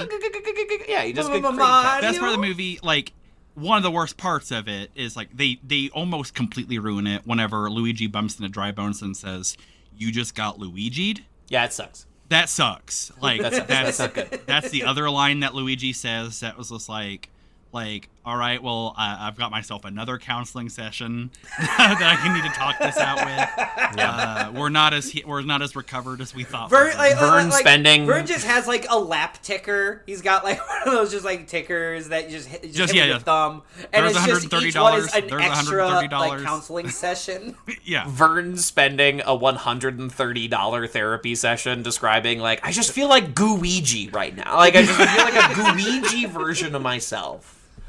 Yeah. They do this thing, and of course, this movie is full of them. Like right before they go down the two separate pipes, it does this thing where like they do a tight close-up shot of Mario and Luigi like locking hands, and it's a very close-up shot of their hands together. And you think that later on they're going to do something like "Brothers, we stick together" or something like that, but they never bring it back up because it's there's a checklist, and they gotta get things off the checklist. Oh, and we But do Luigi see goes their to- hands without gloves, and it looks terrible. But then, so he goes to Spooky Luigi's Mansion World, and Mario goes to the Mushroom Kingdom. He meets Toad, and it plays the Captain Toad music, but Toad is not dressed up as Captain Toad. He's Captain Toad adjacent. he's got the- He's got a big adjacent. pack. He's got a Yeah, backpack. he doesn't have the helmet, but at that point, just like give him the helmet. They again, like, there's purple coins in Mario Odyssey. There's special purple coins in each level, either 50 or 100, that are exclusive to that level. You got to find all the purple coins, and you can redeem these purple coins for either new costumes for Mario, new little like souvenirs that you can put inside the spaceship that Mario flies around in, or stickers on the side of the spaceship that looks like a hat that Mario flies around in. They look just like stickers that you'd put on a suitcase. There's one of Toast Arena, which is the desert world. It briefly appears in this movie. The sticker for Toast Arena, when you get all the purple coins in that world and buy it, that's on the side of the ship, is a patch on Toad's backpack. And it's like, holy shit. Yeah. Like they know enough to pull like a reward for collecting purple coins in a Mario Odyssey game to put it on, but also like they don't think to put Toad in the Captain Toad costume. I think Vern, I would say that's because, and I do think a lot of this is like balancing the storyboard and graphic design and all of character design and all that with Spider-Man, with Spider Email guy. Spider-Man brain, Yes, yeah. with Spider Email. Yeah, Mr. Email is like Mr. Email. Vern. No one knows who Captain Toad is. Like I know. He's the but treasure tracker. He's a treasure tracker. But it's just then one of those like let things- the levels movie in end with him getting appointed 3D as World. Captain Toad. Like that's his arc. Yeah. He's just a normal Toad who proves himself and gets appointed Captain Toad. Yeah, Mario comes out. He meets Keegan-Michael Toad, and and then we see some of those guys in the Mario games who are like two legs on a body, and they like flip over. Yeah. I'm like, oh, it's one of those guys. He meets Toad. He says one sentence about how his brother is missing, and then Toad's like, gotta take you to the fucking princess. Yeah. She's gotta hear about this. She'll never believe I, it. who have never met the princess, must take you, a stranger, all the way there right now. because Because they're best we gotta friends. go That to, needs to happen, but not to like a cop. It's just like the princess. Yeah. You gotta go straight to the. Gotta go see straight the to princess. Gotta go see the highest Yeah. judge in the land. Not to the guard. Nothing. Just a Toad in the woods. So they go on a little journey. He says, "Mushroom Kingdom, here we come." From the trailer, and then they get to Peach Town, USA, and they do a platforming level. They do another big platforming level. They're crossing all the blocks. Set and they're... to I don't recall. "Holding Out for a Hero" by Bonnie Tyler. Come on. Yep. Yeah. There is- Okay, so no, Peach, like Mario meets Peach, and Peach does a really long scene. That's not even. I'm sorry. Oh. I'm sorry. I'm so sorry, Justin. Vern saying that. That's not even like what's happening. Yeah, well, no one is Vern, holding you're out talking for about a hero in later that scene. moment. No, that's okay. Yeah. That's whenever Mario's doing the Yeah, because training. there's the training I'm sorry. montage. Oh, that's, Yes, yeah, right. that's okay. That's fine. But still wrong. still bad. Yes. Yeah, there's this, and that's another thing this movie like fundamentally just gets wrong, because like Mario, like we just saw him doing parkour in New York City. Yeah. But he doesn't know how to like navigate like these weird like. In real life, it'd be like in real life if I had to navigate the Mushroom Kingdom, I would die.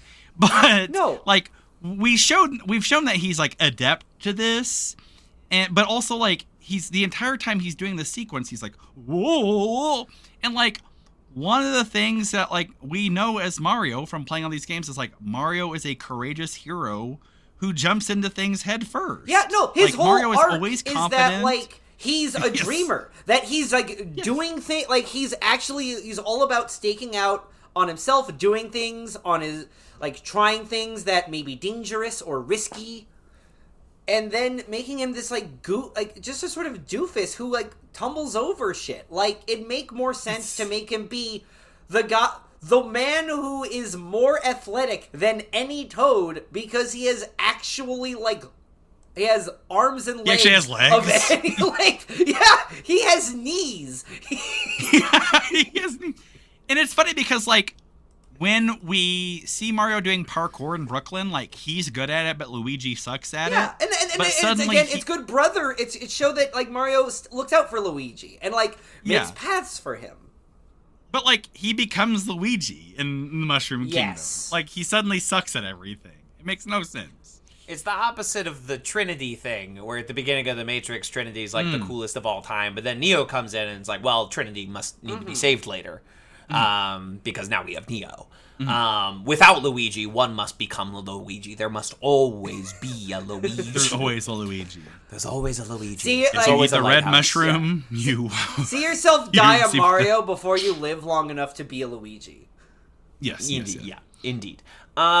So Mario meets Peach, and she immediately makes him the head of her military. Yes. Is immediately... Which Uh, okay, granted, that's the correct move because she does run a nation of toads. People who, as I said, don't have knees. They barely have arms. A docile species, to be sure. A community that has no ability to threaten anyone. Hey, we need to stomp out the enemy forces. It's, When you are weak, appear strong.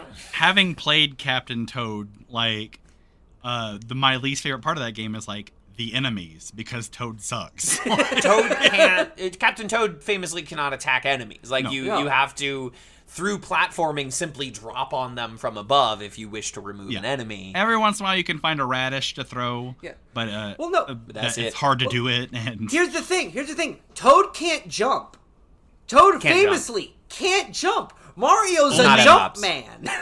only in Mario The 2, Jumpman. only in Mario 2, the weird one, because it is literally miscast. It's a reskin of another game called Doki Doki Panic. Mm-hmm. Only, like this movie, it is miscast. That's the only one where Toad can jump, but they've since retconned that. Toad cannot jump. Like in Super Mario 3D World, Toad has the worst jump, but he's weirdly fast. Like he's a super quick Yes. runner. Yeah, that's how you make up for it. Whereas, like, any self-respecting person is a Peach main in 3D World until you are a Rosalina main. When you unlock that character. And, so Toad does that. Of course, we haven't been talking about the cast as much, but, like, Keegan-Michael Key's fine. He's doing his thing. They've got some voice filter over him. Anya Taylor-Joy, again, Boring. fine. This is one of those movies where it feels like actor jury duty, Yes. where they're like, you gotta I got show my up. summons to be in the Mario movie. You got your summons to be in an animated and like movie. they tried like showing no, I'm racist. Don't put me in this. Yeah, but, like, you it have to didn't- either go to... Anna Taylor-Joy dropped a ton of slurs and still couldn't get out of the Peach Yeah, role. absolutely. Anya Taylor-Joy was dropping some, like, old-timey slurs that no one's heard in No, in she actually said, 55 I'm not going to be years." in a movie with a bunch of Goomba, Dago, Wops. And they said, you're hired.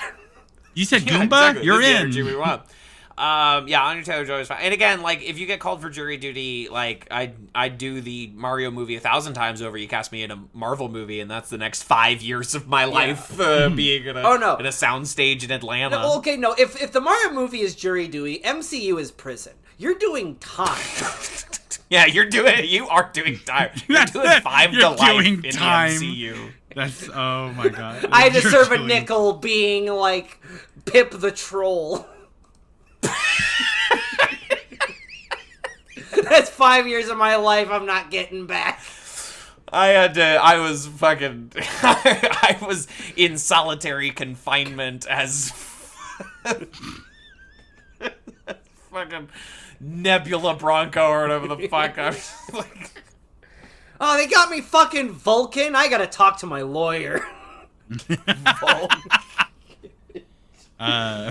Wait, hey, I'm not we can, reading one fucking line as Blorko before I speak to my lawyer. I plead the fifth. Can you see like about maybe be like with good behavior I can become Jubilee? Like, can you, like, If I'm like really good, can you like kill me off for dramatic Yeah. effect? or just good behavior. Yeah, you're off with good behavior, and Yeah, then just like Okay. I talked to my parole officer. I can get killed off screen in 3 years with good behavior. It's like when people ask Scarlett Johansson now when she's like promoting a real movie and they're like, any chance of Black Widow returning? And she says something like, I did everything I was contractually obligated to do. they real unfortunate when they went into Adam Driver's trailer on Patterson and they saw his swinging legs that said Kylo Ren was here. He couldn't adapt to real life. It was real unfortunate. It was terrible. It was so hard. But- I do want to broach a question about Anna Taylor-Joy's performance with Peach. Sure. Do you think she should have done the voice? Like, the cartoony, high-pitched Like from Dune? voice.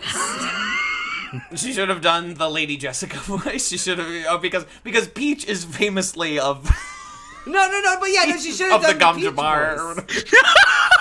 She is royalty. She's a Bene Gesserit. Didn't you know that? Peach is the holy mother of the Bene Gesserit. Did you? Mario is the fucking Muad'Dib. And He rides the and Wiggler. He will join the Toads and lead them to glory. I'm in the sorry, Galactic Kevin. Empire. The pronunciation is Muad'Dib. But yeah, like, Sorry. I don't know. I Mario's feel like son will like get surrounded by wiggly worm Yeah. embryos and turn into a giant wiggly worm. do the Wiggler dance. Wiggly But no, but it's I Walk don't know. without rhythm so we do not attract fucking Donkey Kong. But again, You completely cut out. I'm sorry. I did not hear that. Sorry. but what I'm trying to ask here is like Yes. they tried to make Peach the like badass warrior princess tactician Ray Skywalker. Hashtag girl boss. Yeah, which I do think actually mostly worked, but it's not, I don't know. I feel like with a lot of like cartoon characters where they're adapting very cartoony female characters that tend to have female voices, they won't give them cartoony voices. Like the same thing they did with like Lola Bunny, where no, I'm Where serious. they got Michi. Like they just got Zendaya to just give Zendaya a as very Michi. basic performance instead of doing anything cartoony to match. No, I agree with you. There's this, quote unquote giving them boyish properties, which it would obviously be a very complicated phrase, but like in addition to that, they are casting husky voiced women to voice them as opposed to like getting Tara Strong or like I don't know who is a contemporary, getting Saoirse Ronan who has like a high pitched voice or something. Like I don't know what the solution Mario. is here. Mario. Mario. I got a right maneuver. Out of all the actresses in the world, like probably can do the most of convincing like American accent you've ever heard. 100%. It's But seamless. for whatever, It's yeah, foolproof in those fucking Greta Gerwig movies. It's fucking ironclad Saoirse Ronan's American accent. But yes, no, I the thing is, if you're going to do the thing where you get a million celebrity voices, you gotta let the celebrities do their thing. Like, you if you want... And listen, I would prefer if it was someone doing, like, a steady on, Mario or Peach voice. Yeah. Charles Martinet did not build the Mario voice in a way to sustain dialogue. No. It's like when they ask Marge Simpson to sing, and you're like, Kavner did not take singing into account when she built this character voice. Yeah, I think in 100 cases out of 100, just getting good cartoon voice actors would be the preferable way in terms of quality. But if you've got Seth Rogen, don't ask him to do this. Like, you got Seth Rogen, do Seth Rogen. Right. But also, like... But even then... That like, used to be a thing. That used to be a thing to have, Day like... still kind of give some performance in. Like, Jack Black still sounds like Jack Black, but he still sounds like he's trying to be another character. He's trying to be a big turtle. Yeah, Anna Taylor-Joy doesn't sound like she's trying to be anything but Anna Taylor-Joy. Yeah. She cold read this script, dude. I mean, like, I am picturing, like, they had the mic was on by the time her car pulled up. She walks into the studio and she goes, like, Mario, we gotta go to the kingdom. And she's like, all right, is that it? We good? We're done? And then she leaves and she walks out the door and she never thinks about Peach ever again. Ever again. Life. Except when the next check comes in. Yes. Whenever the next check comes in and she has to go into, like, a presser and just, like, spew bullshit about how, like, I approached this character with, like... Oh, so like the character of Peach means so much to so many people. There's Such a an video empowered that woman, girl boss, keep gaslight. There's it's like when they ask Marvel actors, and it's like, the character of Grinkly McGee, I mean, just means so much to so many people. There's a video that... the gay community is so happy to be represented by Scrotum Chode, the three-eyed alien boy. The dancing ball sack, yeah. There's a video that Kevin shared way back when, and I think about it every day. And I wish I'd saved it because I'd like to watch it more often and I can never find it. But it's Chris Pratt, and he's like, I'm so excited to be in the Mario movie. I love Koopas. And Kevin, there's this video that Kevin found where, like, I think it's from Persona, or they put, like, a quick time event right while he's thinking about what Koopa's name is, and they have this, like, he says it, and there's this, like, successful thing. It's super funny. Just like, yeah, I love. these You can just imagine the three pillars of the slot machine spinning, and they all land on the green turtle shell. I love lemon. I love cherry. And not the multiplication cherries from Mario 3D World, just regular cherry. No fucking way, dude. And then Regular coins spill out of cherry. his mouth. Yes. Yeah, they do, and then we do the training montage, and then That's set to holding out for a that's hero. and that's where we introduce power-ups. And it's just power-ups from the game. There are just things in the world that if you either eat, but then there's other things that you don't eat, but you still get, like, I guess you have to eat a cat bell to become a cat man. Yes. Now, I am someone, and I think a child is someone, who doesn't actually need an explanation for any of this, or why it works, or why it operates this way. There's just magic. They explain it just enough that it makes no fucking sense. Less sense. They explain that, like, and these are power-ups that we can use, and they're in these little boxes all over the place. Where do they come from? And if you Where have do they them, go? and if you, why are they illegal? And if you have them and you get hit, you lose them. Yes. Like, all it needed to be was, like, Mario hits this brick and a mushroom comes out and he grows bigger and he goes, like, what the hell is this? Yeah. Or something and like that. And then he's just big for the rest of it, and then he gets, like, an extra bad punch from Bowser. And, like, that just, like, makes him lose the power.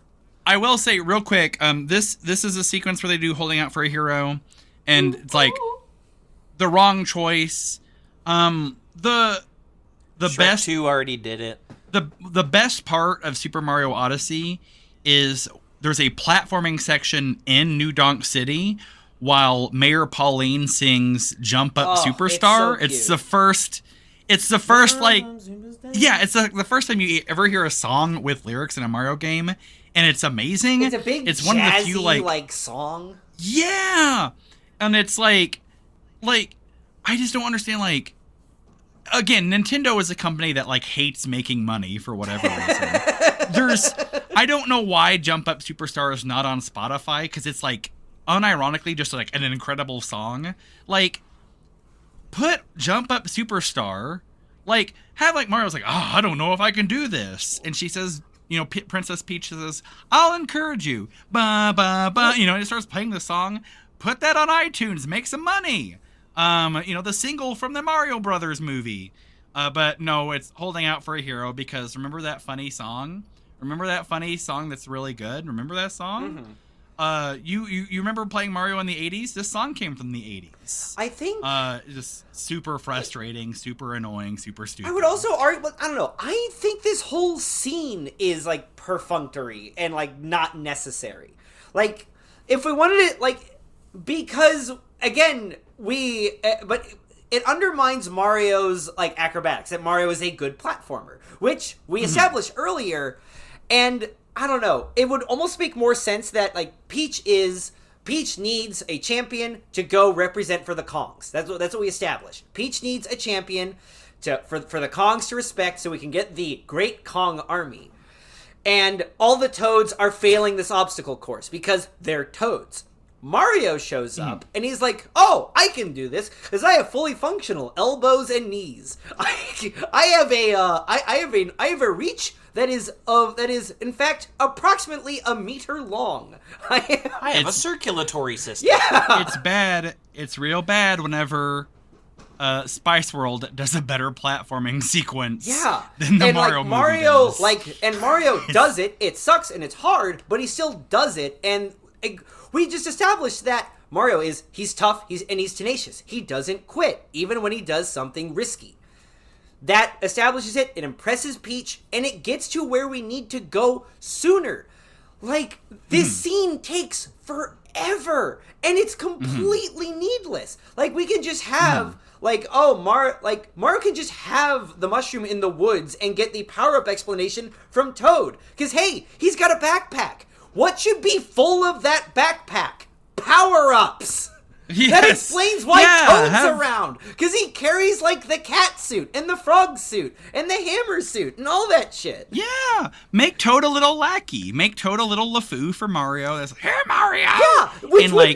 He accidentally throws the mushroom that makes him smaller instead of the mushroom that makes him bigger. He makes Mario a super mushroom omelet, and that's what makes Mario big. Yeah! Like, that's all it needs to be. But and it actually Toad is BioShock establishes Infinite their Elizabeth. friendship, because they're supposed to be friends for some reason. Right, and it like the way it sits, the way it stands is like you have a bunch of characters on this quest, and like Peach and Toad have no arc. Toad accompanying Peach and Mario on this mission means nothing. It is symbolic of nothing. It adds up to nothing. It's because, remember these characters? Remember these guys? That's the reason. I know, but like that sucks. It sucks. No, it's a shitty reason. It's 100% a shitty reason. It's inert. It's bad. And it doesn't add up to anything. It doesn't work. It adds no emphasis whatsoever. There's not even like, again, sorry to go back to it, but like Toy Story 2 manages to find like an arc for Rex amongst all the other chaos that is happening, but they cannot find an arc for anyone but one character in this movie, and it's not a particularly good or interesting. And it barely lands or goes anywhere. Yes, it's just very standard plot of like I feel inadequate, and now I am a big hero man, which again is that's fine. fine. That works for Mario. Yes, but it's just not particularly well executed. So we go on a little journey. We see a bunch of different worlds. We see Yoshi Island World, even though they want to use Yoshi as the post-credit scene reveal, but that doesn't work because I've already seen 37 Yoshis. Yes. So I'm supposed to be excited for Green Yoshi? I've and killed it's- 50 of these fuckers. Like, do you know how many? There in the original Super Smash Brothers, there is a challenge where you kill 100 of these massacre fuckers, a Yoshi and I'm supposed to be village. excited for the green one. Yeah. And also, minor thing, but like, if you're gonna tease Yoshi in a post-credit sequence, post-credits, when you finish the thing's over. So you want a Yoshi in? Put a Yoshi egg on a roof. Put Yoshi on top of the castle. Like when you beat Mario 64, Yoshi's on the castle. Like, do something to tie it in to our experiences with Mario. No. Anything. No, anything. show Toad about to make an omelet out of Yoshi, and then Yoshi hatches. That's cute. That's a good idea. But we So they can't can't do see it. Yoshi, even though we've already seen 40 Yoshis. Yeah. We saw a they- literal stampede of Yoshi because one of the games the intern played was Super Smash Brothers for the GameCube. Yeah. And in the cutscene, you see a Yoshi Right. stampede. Yeah. Yes, you see the Yoshi Stampede, and, like, they couldn't show Yoshi because Spider-Man emails guy was like, is this the right shade of green? This is a bad guy shade of green. Yoshi needs to do absolutely. a Tough Mudder. Yoshi needs to do a color run. Tough Mudder. Yeah, so Whenever they go the- on a little... Whenever the Spider-Man email guy saw the Yoshi stampede of all the different, color run. Oh, that's what the millennials. Yoshi's a millennial. Yeah. Yoshi loves Yoshi their is a millennial. Yoshi loves being a bisexual, getting their iced coffee. Their avocado toast. 100%. So they finally, after much ado, make it to the Donkey Kong Kingdom, the Kong Land. The Great Kong whatever Army. fuck. They arrive at the Great Kong Army, where we immediately are greeted by not Funky Kong, And it plays "Take on Me" while they're driving through the Kongland. And they had a driving song through- for this. It's in the soundtrack. It's called "Driving Me Bananas," and it fucking rocks. driving me. I love that.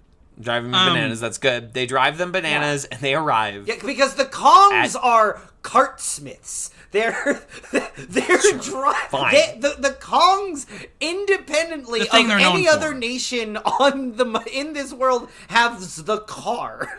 Because when I think of the traditional backings of a when I think of the first level of a Donkey Kong game, what I think of is hard metal machinery. Yeah, Of course.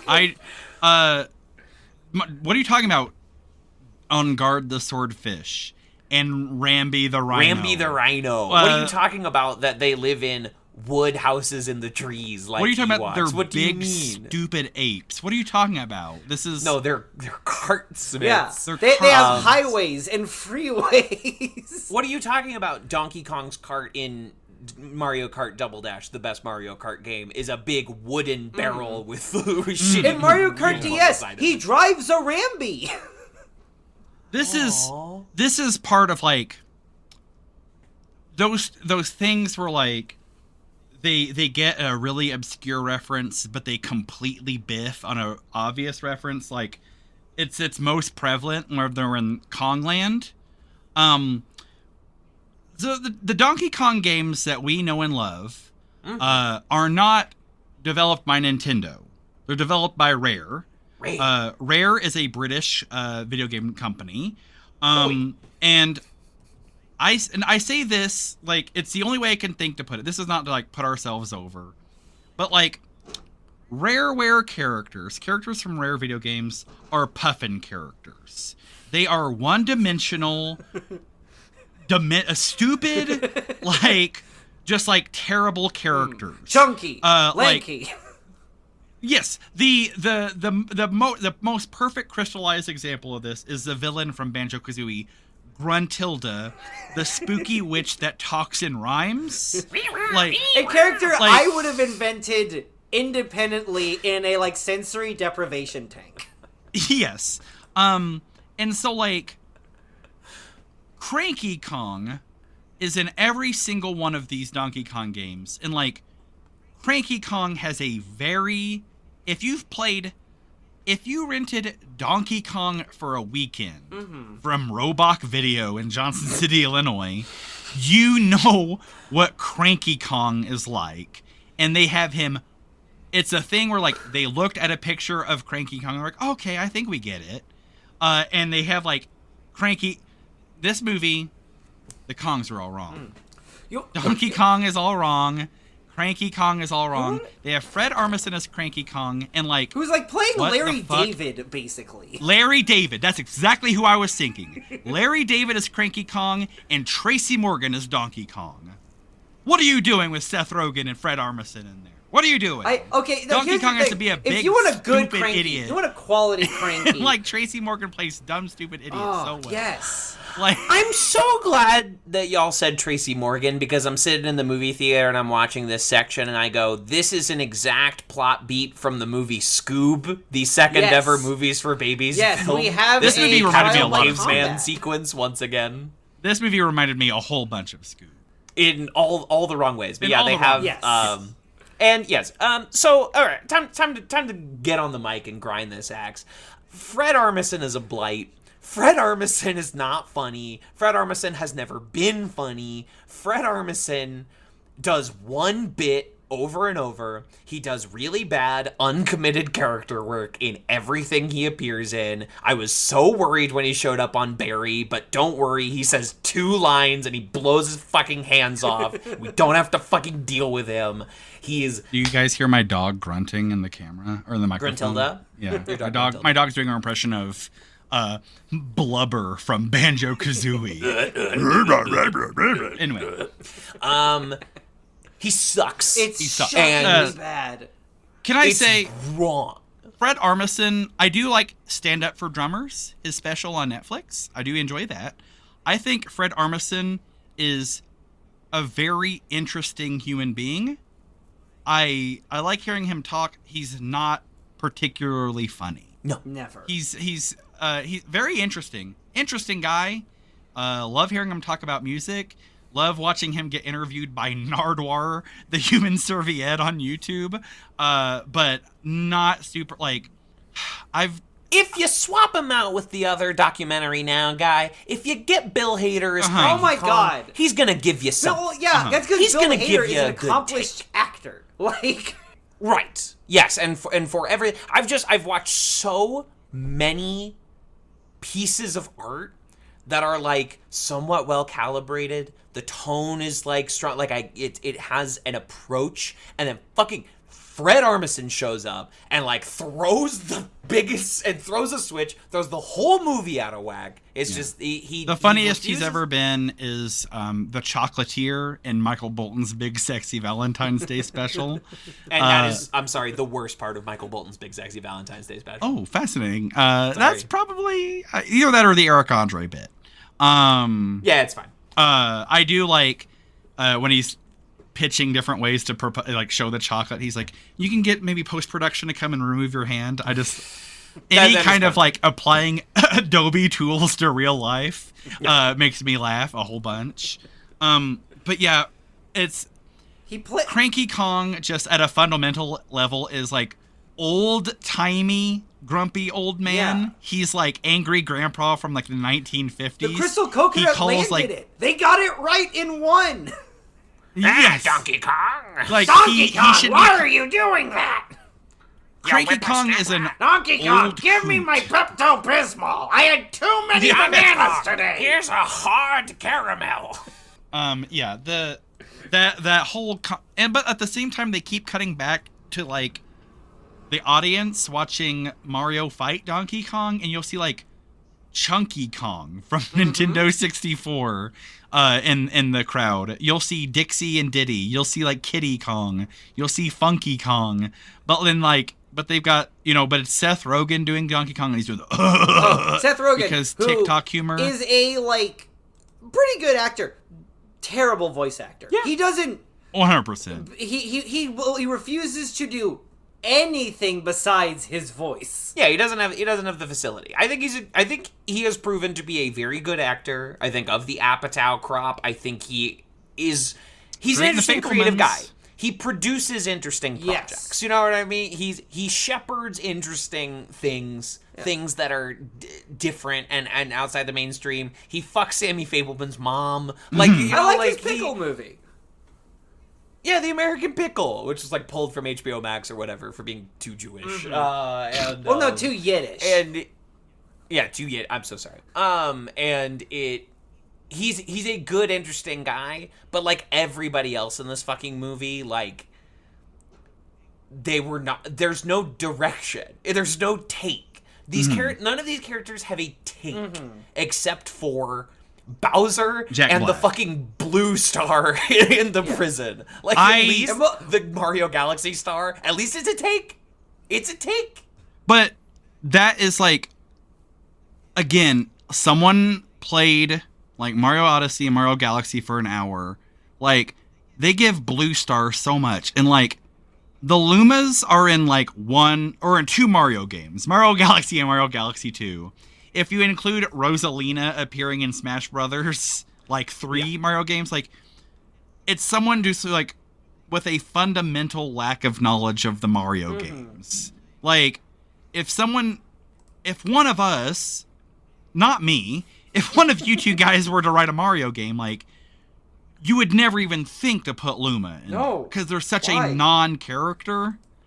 But it's just someone who's just like, oh. Not when I got Goombas sitting right here. Someone got that like 3-pack of Mario games for Switch that are only available as digitally. Basically Rosalina's Toads.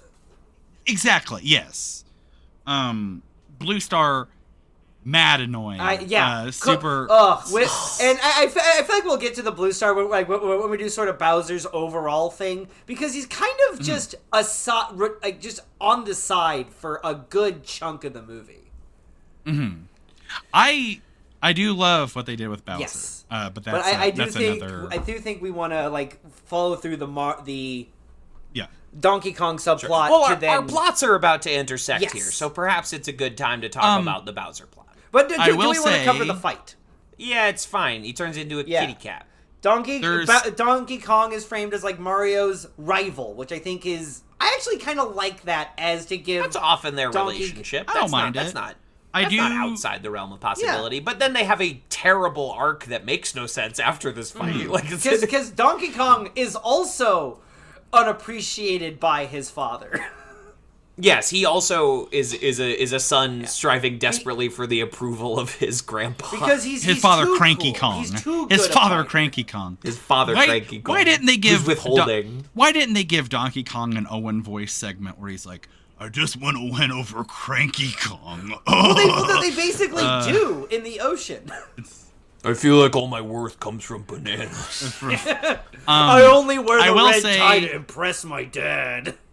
I only got 3 of the Kong tiles in that level. I gotta do it over again. I will say I did like in that fight scene, again, a nice little touch to that the sound designer like painstakingly researched and like thought of and came to him in a moment of inspiration, as opposed to just like hitting a checklist.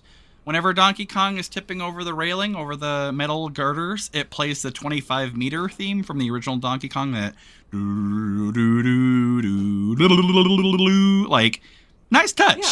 really nice touch. Very quite a pull. Yeah, I liked that, but again, like, it's Cat Mario because LOL cats 64. on the internet. We gotta rep Super Mario 3D. That's one of the titles we're trying to push. Yeah. And Cat Mario is my preferred Mario power up. I love Cat You Mario. like Cat It's so Boy much Mario? fun to play. It is Yes, I it sure is a do. thing, like, if you're trying to do comedy, if you're trying to make this a comedy movie, I think it's funnier if he's Frog Mario, but I don't. Frog Mario's good. Hey, I you don't got mind Tanuki. if it's Cat Well, I Mario. guess the Tanuki does come Yeah. up later. The But Tanuki they call him a Mario. raccoon.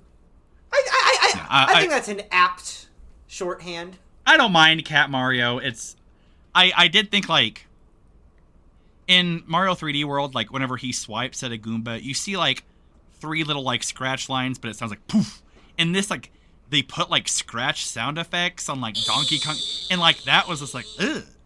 Like, Hey, that's my having least been- favorite sound of all time. Is the nail scraping sound effect? Yeah, just being scratched by a cat in real life was unpleasant and like not something I wanted to be reminded of in my fun, family-friendly Mario movie. But whatever, who cares? Indeed. So Mario enlists the help of the Great Kong Army by defeating Donkey Kong in Single combat. The pit of battle in single combat. 2 Kongs they enter, go through- 1 Kong leave. They go through the Mario Kart 8 kart creation screen where you choose your cart and your wheels and your and they do all Your that, glider. fine, whatever. Yeah, your glider, great, cool. They do all that and then they're set to drive off, and they know a shortcut, and that shortcut is called Rainbow Road from video game.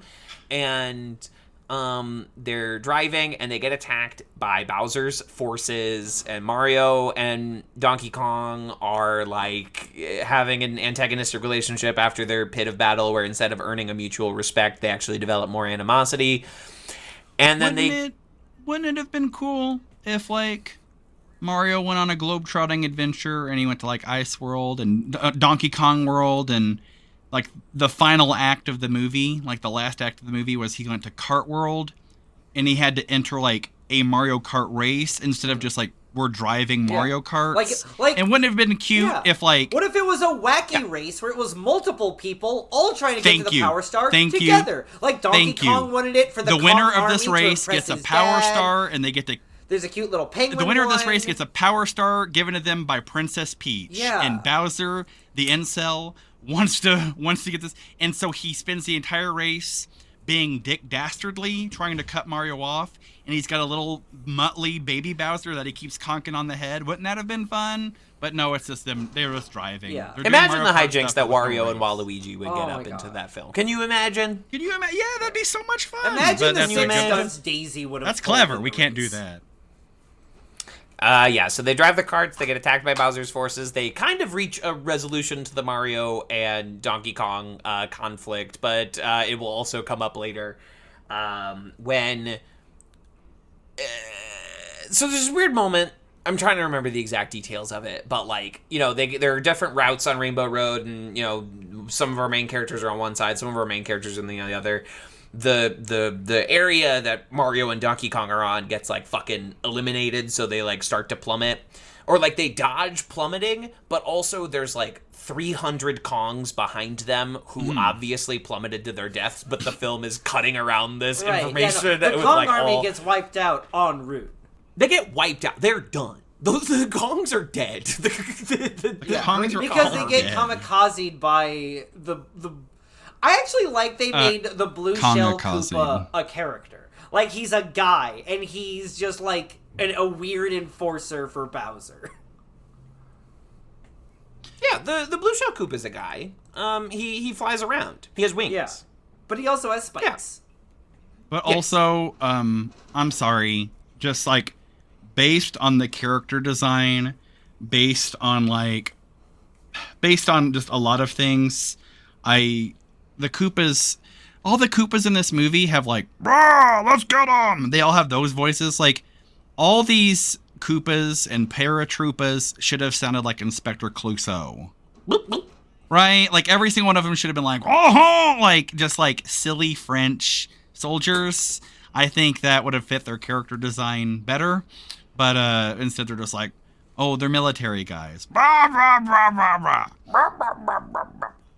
Koopas are not good. They're not good soldiers. You stomp on them and they run around in their underwear. Like they're like they needed to be taken like more silly in this, and they're treated as like genuine threats. It's stupid. The end.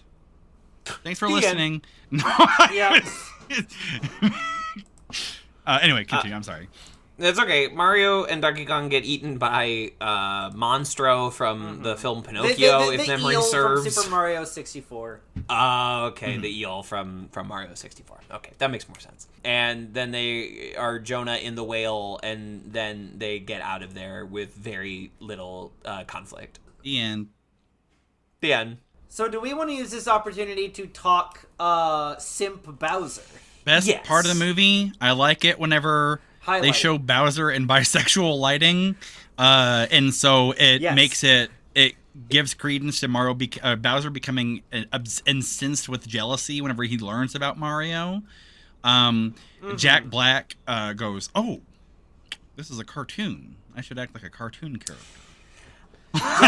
Folks, this is why you he's get the Jack only Black. one. He's the only one who read the assignment, and like my only real criticism of Bowser is he wasn't simping enough. Like he should have, his introduction scene should have ended with "I'm gonna use this star to propose to Princess Peach," and like he should have been about the wedding in every scene after that. Yeah, should have been Like Mario like Odyssey. picking like he's deciding the cake, he's picking out decorations, he's getting extremely incensed and emotional about the whole thing going on. He's a real perfectly. bridezilla. Yes, literally. Oh yeah, that's well, perfect. Zilla, right? He's a That's big, perfect. Yeah. He's a big reptile. Unfortunately, that would have been like a take. That would have been an approach to a character. That would have possibly been a funny joke, and not illegal. Illegal. It would have been like a fun take on Bowser, who's like giving him any personality besides being mean. Besides going,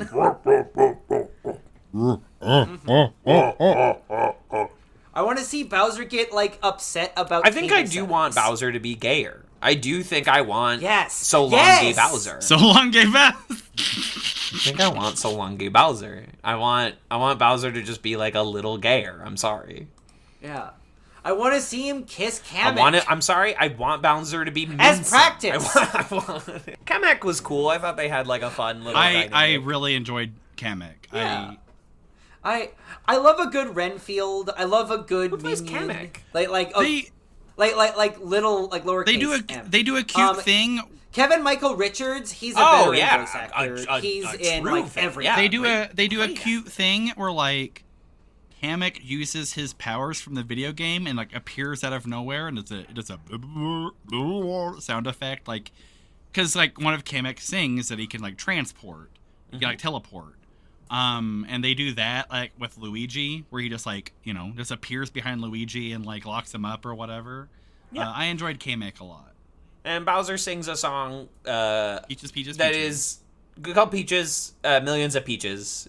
Peaches for free. Almost the song I chose to parody, but I was like, I don't have the juice here. Sorry, everyone. There's not enough meat on that bone.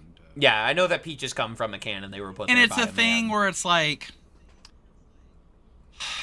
they did this like it's a choice. They had Jack Black come up with Peaches like in 30 seconds for like TikTok audio. Yeah, But the I don't Peaches mind song it. is actually not good because there's not enough of it. Like it should have been a musical number, and it is perhaps 30 seconds of him saying the word peaches over and over again. It should have had like Goombas and Koopas And top hats and like tails, Lackadoos so as they like should've- backup dancers. Yeah. Like it should Bowser should have been doing the like. Oh at my the gosh, end I of, would have loved. Blazing Saddles. The like watch me Koopas. I would have loved a whole lot Like, rehearsing the number for them to do as part of his big elaborate proposal. Yeah, and they're for just Peach. doing the Michael Sheen bit from Michael Bolton's Big Sexy Valentine's Day special. And Yes. No, the street kids will come. You pick up the milkshake, you put it down, you don't drink it. Anyway, that's a funny special. Watch that instead of Mario. Yeah. Play a Mario game instead of watching Mario. Play Mario. Mario games are fun. Play Mario Odyssey. I have 3 complaints about that game, and one is the 100 jump rope power moon sucks, the 100 volleyball bounces sucks, and the game is, despite like me sinking like 20 hours into it, like 30 hours into it. It's still too short. But anyway. I'm glad you had a good time, buddy. I love Mario Odyssey. But yeah, I do love Kamek. At one point, it shows there's a Koopa band. There's a Koopa punk rock band, and there's like one has like Liberty spikes and giant chunky sunglasses. Yeah. I love the Koopa band. There's some wonderful character design in this. Bowser's great. Guys. Jack Black is the only one who got the assignment. And Or I perhaps wish, was given an assignment. or was given an assignment, or more. Gave himself Probably an more assignment. likely gave himself an assignment. I think Who's Jables? You can't keep Jables. Jack down. Black, like, there's a history of Jack Black appearing in things and like caring and trying.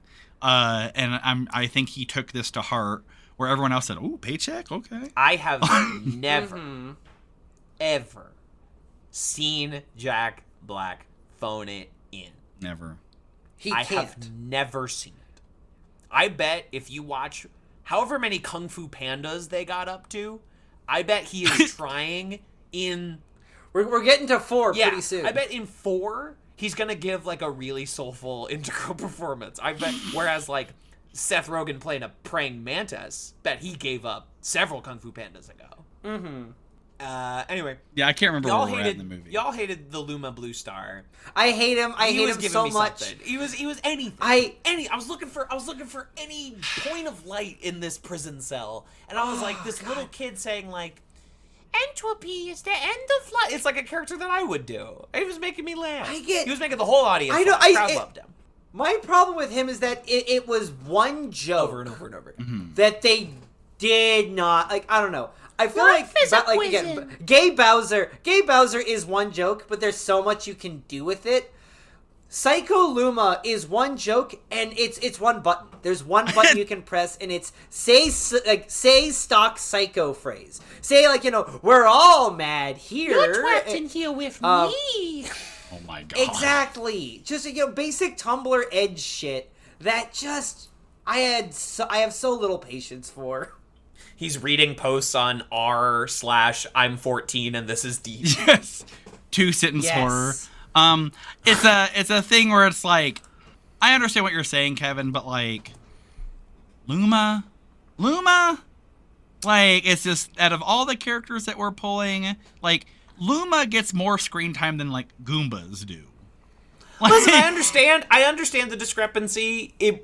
But I think the floaty little star aspect of it adds to the comedy in a way that like you don't get if that's a shy guy or something. I get the discrepancy. I certainly get it from your perspective and where you are coming from. But like, I was looking for rope. I understand. in the rapids. I was here. looking for rope too, but in a to different hang way. yourself with. I also find was me looking rope. for rope, but not in the same way you were. No, I was looking for a similar amount of rope, but just Okay. I was equally not enjoying it, but just I don't have the same dedication to the Mario canon that you do. Well, I also like I do need to stress like I immensely enjoyed like 2/3 of this movie, but it's just that like.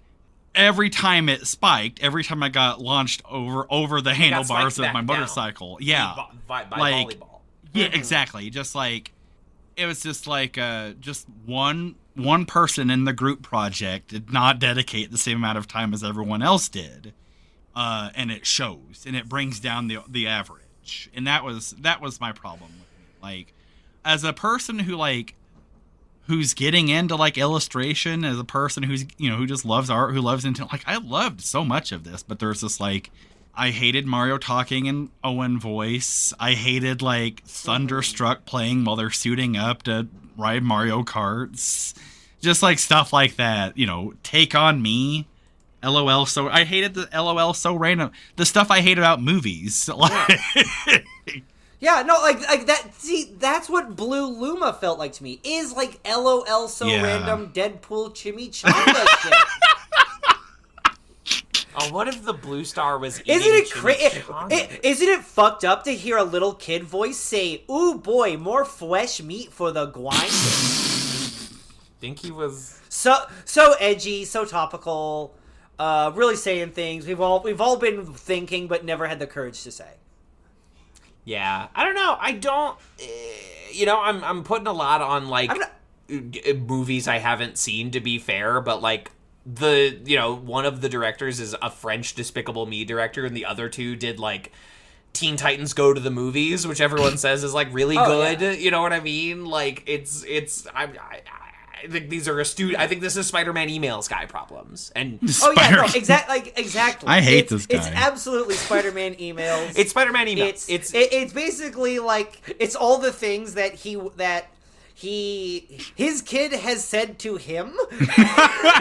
Like the kid that he made play Nintendo, and Spider-Man Emails guy took this completely nonplussed. He assumes every child Spider-Man talks Emails like guy's favorite video game is that Steam video game that does your taxes for you and steals all your personal information. Oh, yes, of course. Well, no, Spider-Man Emails guy's favorite video game is the Brick Breaker he could play on his bike.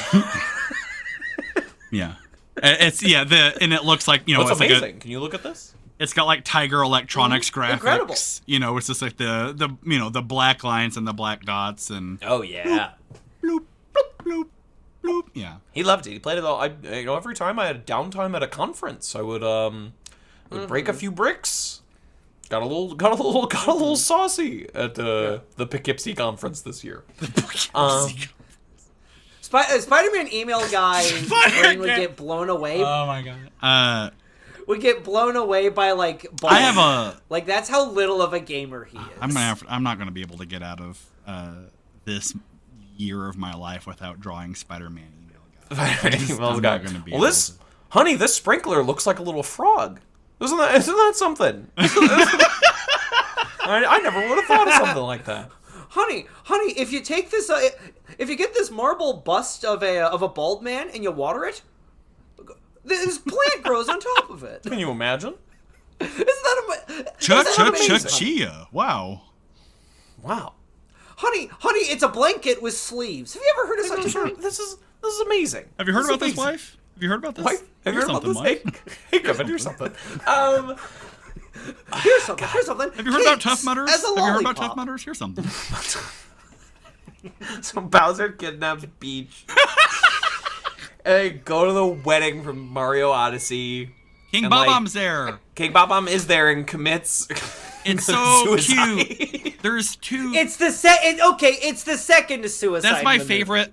Because Blue Shell also committed true. suicide by yelling "Blue Shell activate." There's one of my literally my favorite part of the movie is Luigi doing Scooby-Doo shit. My second favorite part of the movie is it has this establishing shot of the wedding, of Bowser's wedding, and of course, if King Bowser is going to get married, he'd invite other royalty like King Bob-omb, and there's these two Koopas and King Boo, and there's these two turtles that are sitting at a pew in the front row, and King Bob-omb sits down on them, and one of the turtles like starts bouncing back and forth between the pew and King Bob-omb. That's fun. So cute. That's amazing. That feels like something from a Nintendo. Yeah. Like if you're going to make a movie of a Nintendo game, of a Mario game, like that is a great visual gag. That is so clever. That is so smart. That's such a good pull. That shows that someone has played these games. That's wonderful. I love that. That's like literally my second favorite part of the entire movie is that one little gag. It's amazing. Mm-hmm. It's a good little gag. I do love that Bowser is also the kind of guy who would sacrifice people at his wedding. Yes.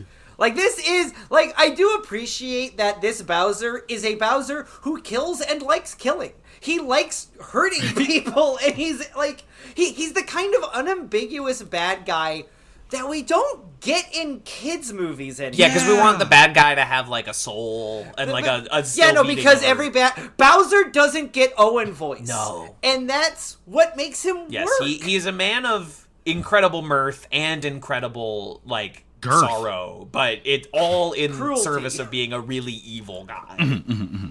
Yeah, He's a big evil turtle man. Yeah, Unless you get Dennis Hopper, like. But yeah, he does like.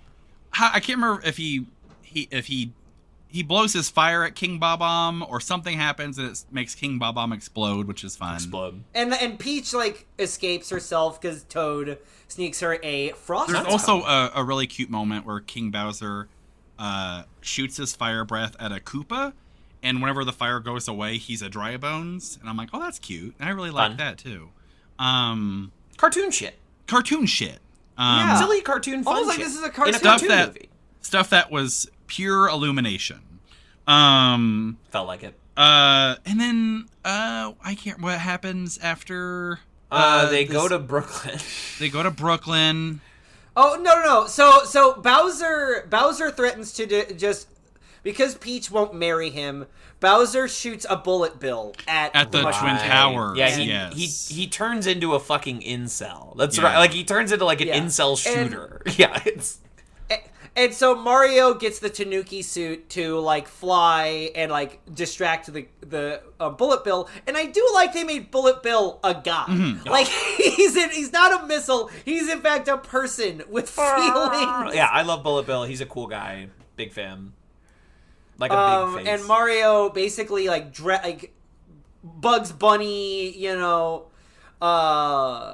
Red Cape tricks the Red Cape with the bull tricks Bullet Bill to ram into the warp pipe, which meshes the real world and Mushroom Kingdom. Yeah, because he blows up the gateway. He blows up the dam that stops the worlds from flowing into each other. So Mushroom Kingdom and New York become one. There's tremendous devastation and many deaths. It truly is like, why do both Mario movies end with a new 9/11? Yeah. Why do they if I had a nickel, I would have 2 nickels. Mm-hmm. And that's not a lot of money, but it's weird that it happened twice. Mm-hmm. Mm-hmm. It's a very like I think it's a reasonable third act like pivot. If you're gonna do the like Alice in Wonderland, like, oh, Mario's a normal man who goes into a fantasy world. Well, okay, then for your basic third act twist, the fantasy world comes back to normal. Makes a certain amount of sense. Like it's very basic, like save the cat arithmetic. Yeah, but like structures are there for a reason. It makes a certain amount of sense. It gives you like the payoff with the many people who doubted Mario's ability to punch Bowser, which was, of course, his character arc the entire time. But there's no, like, I would have killed to see, like, just one fish out of water moment. Bowser, like, gets stuck in traffic and does, like, I'm walking here. Or he, like, burns up a taxi. I'm Bowser here. Yeah, just something like where Bowser is walking down the street or something and someone's like, New York. Donkey Kong throws a banana peel into traffic and, like, causes a huge New York pileup. Yeah, just some sort of thing. Just some sort of, like, trying to apply Nintendo logic to real world logic. Just some sort of, like, Also, a hack, like, catnip for YouTube. Yeah, like, make it where, like, there's a billboard in Times Square that says, like, come see the stars. And Bowser's like, stars? Like, something. And he gets, like, and he, like, crashes into a Broadway show, and he loves it. Yeah, just something. Just, He lands in the Natural History Museum in the dinosaur exhibit, and kids are like, wow, Mommy, that one looks real. Yeah, it's like, someone, like, look at that big green statue. And you think they're pointing at the Statue of Liberty, but it's Bowser. Something. Yeah. Do Donkey Kong on top of the tower, like swatting at helicopters. Like something. Yeah, or no, he's swatting at those like helicopter shy guys. Yeah, there's this like there's so much jokes. Bits. Donkey Kong ends up at a construction site and he throws a barrel. Mm-hmm. There you go. Yeah, or he gets stuck in just like Brooklyn like from Zoo, video or games. the Bronx Zoo. Just anything. But instead they fuck up Brooklyn a lot. They fuck up Williamsburg. They destroy Brooklyn again. Yeah. They get the star and they fight Bowser, but not until Mario has a very human moment of doubt in a pizzeria, which every New Yorker lives through at some point. Usually after having the Yeah, pizza. yeah, yeah. And I saw people on internet try to turn that into like, wow, Mario had like a panic attack in this movie. That's so brave. That's so progressive. And I was like, God, I hate that. fuck off. That's what First we of want. all, We want no, our he didn't. hero. We want our hero to have a panic attack.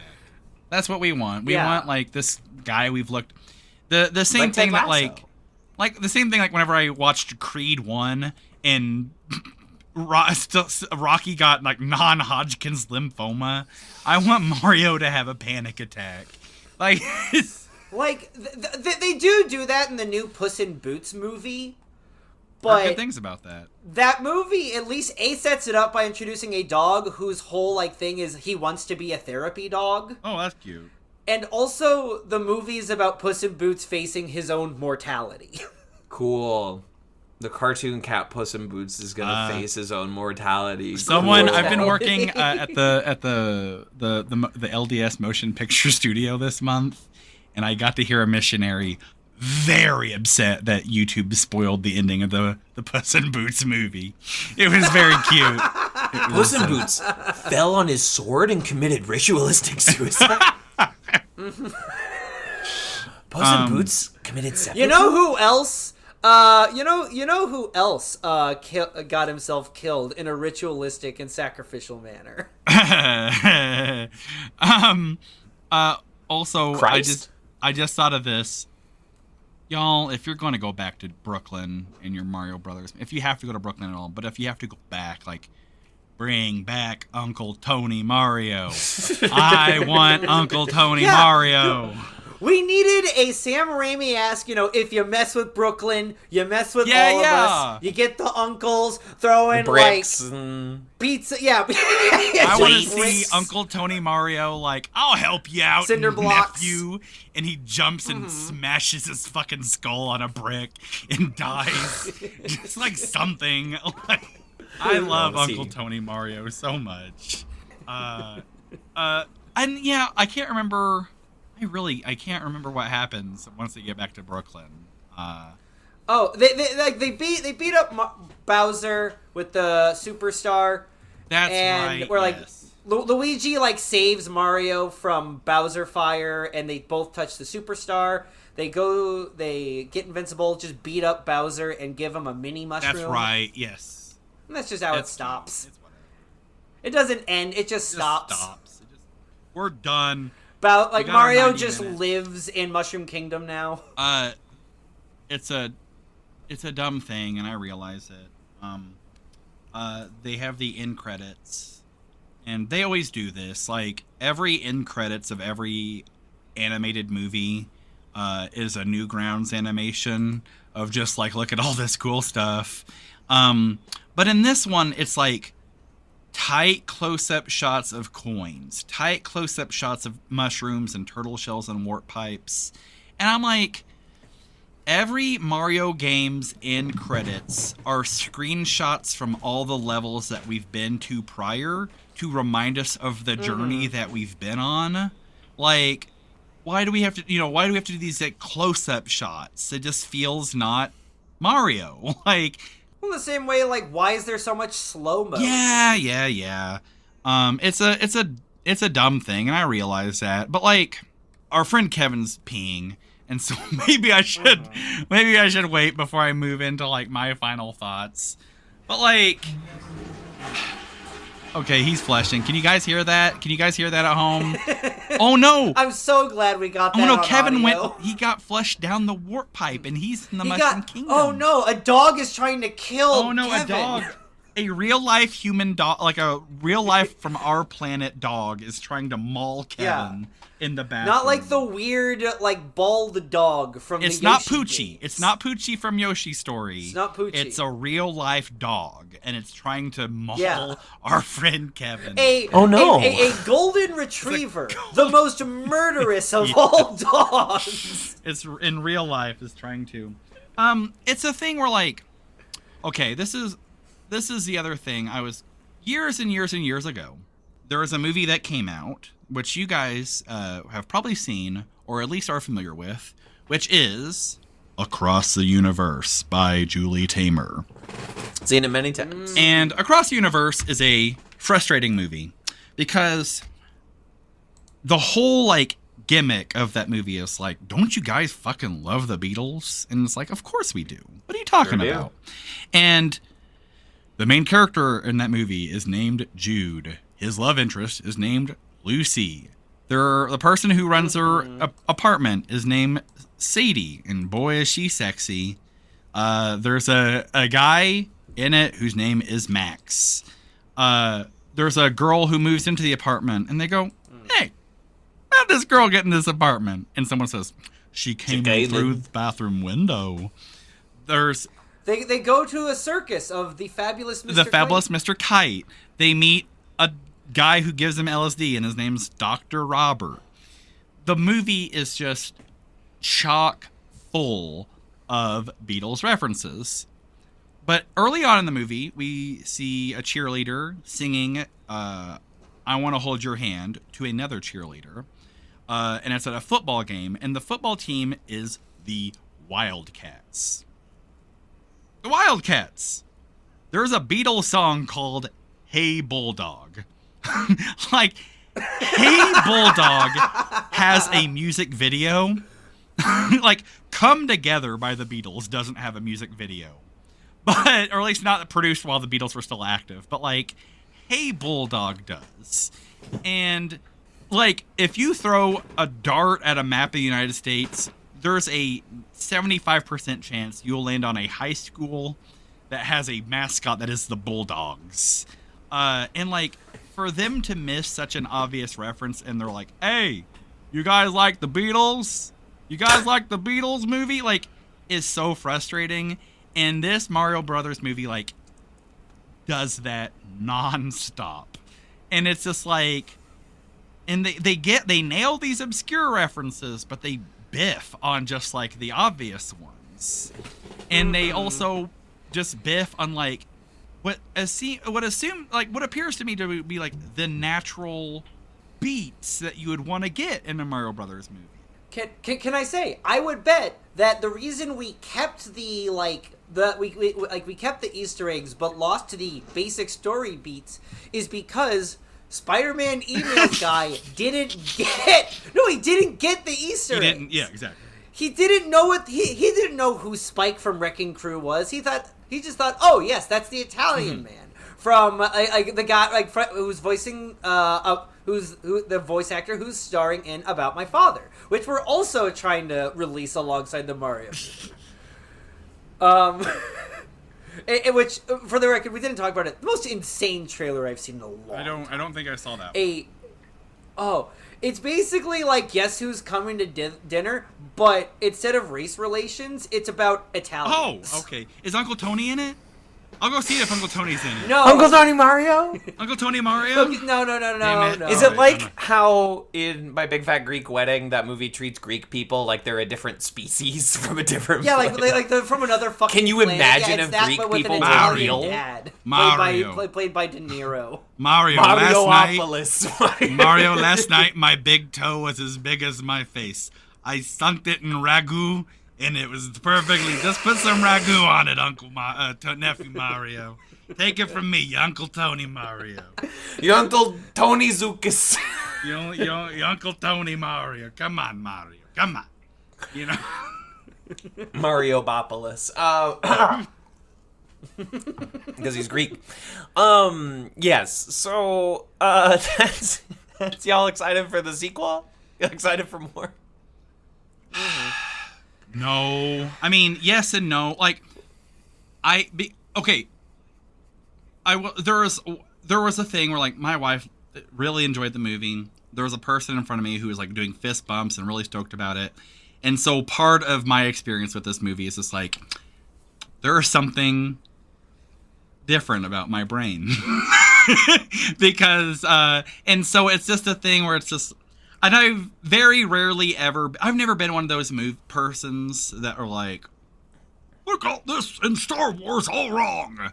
And so it did like physically hurt me and trouble me to like have these kind of moments with this Mario Brothers movie. But also it was like,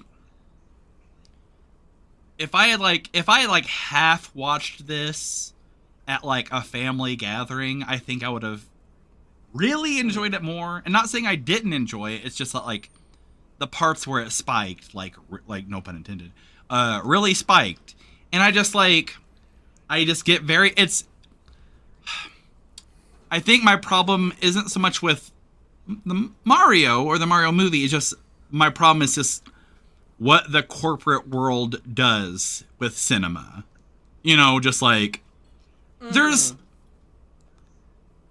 feels like so much of this movie was just like trying to sell us as an audience on Mario and how fun Nintendo is. Like, and you don't need to do that. Yeah. We're already there. Like, the only thing it took me to like fall in love with Mario was like seeing a picture of him on a gray cartridge back whenever I was 5 years old.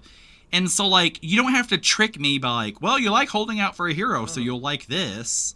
And kids love Mario. And so I don't know. It's just like, great job, corporation, on selling me on Mario, a thing that's been a consistent moneymaker for 35 years. Like, it's like a giant. No, this is like a giant. This is a like 90-minute lily gimmick.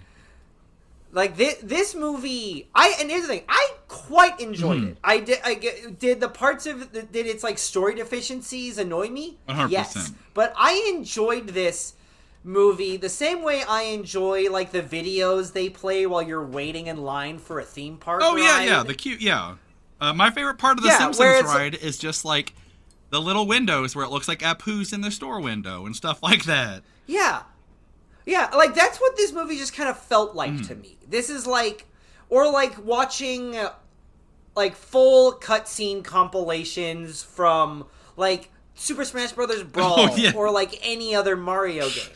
Like, yeah, these are fun, just kind of loosely connected segments, edited together.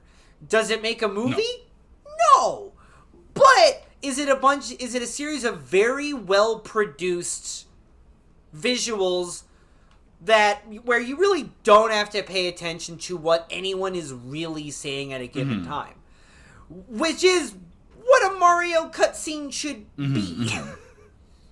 I think it accomplished that. Like, I do think the ideal Mario movie wouldn't have dialogue. Yes, it would be like basically the beginning of WALL-E, where it's just sounds people make. And they make broad gestures, and you Buster just follow Keaton what's film. going on. And that's why I was, why I was really excited. No, but that would actually be really good. These like acrobatic, like slapstick comedy. And that's why I was really excited to learn that like Illumination was a part of this, because like, you know, the Minions movies might as well be silent features.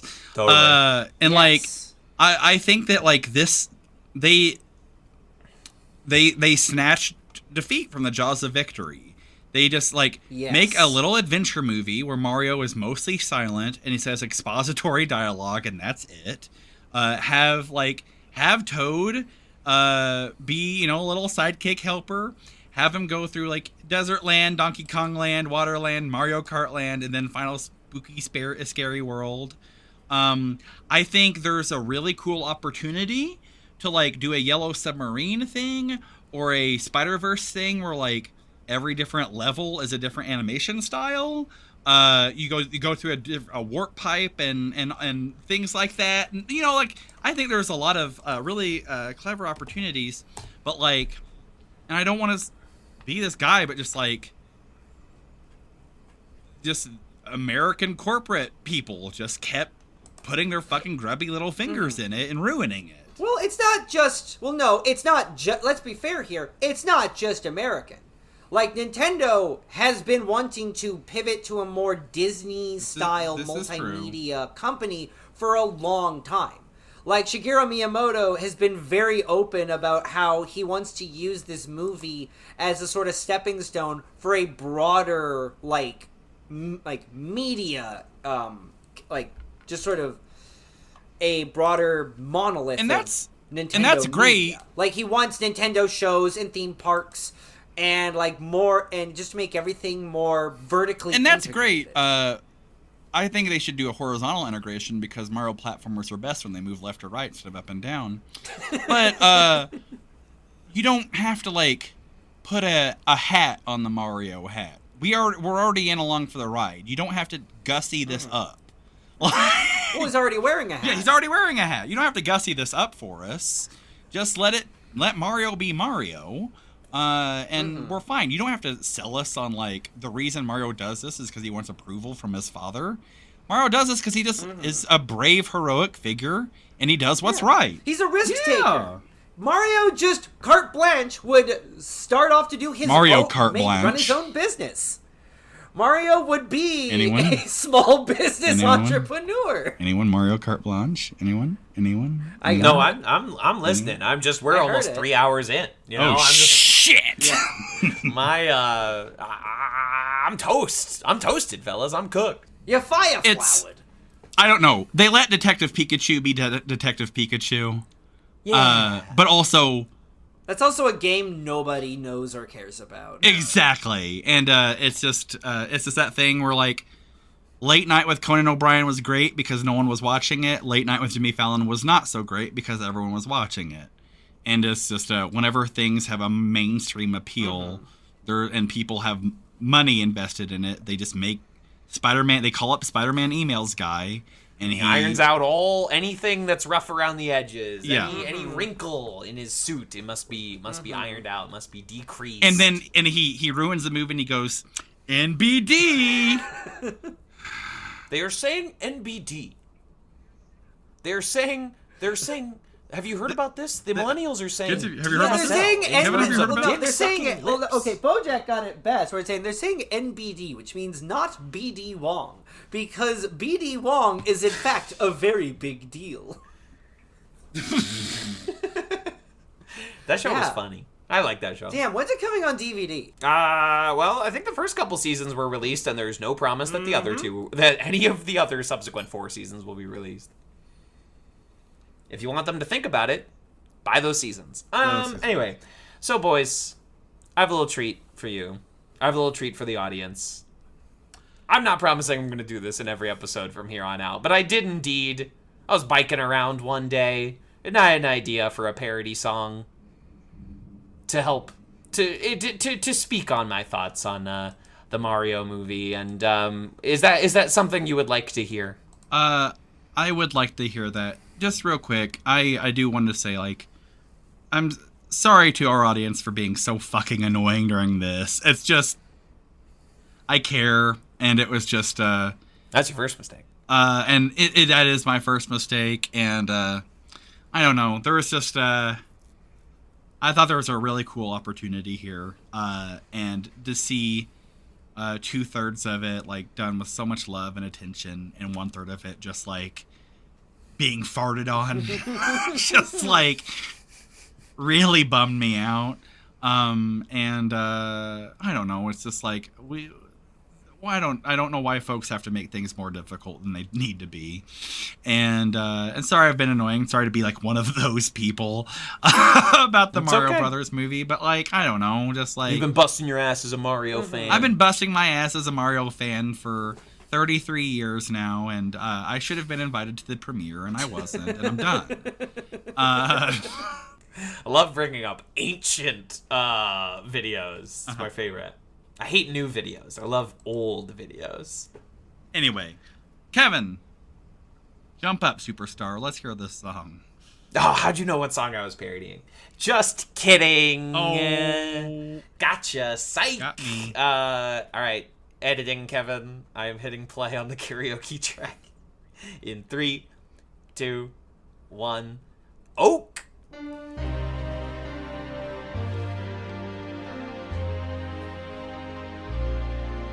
The small and guiding toe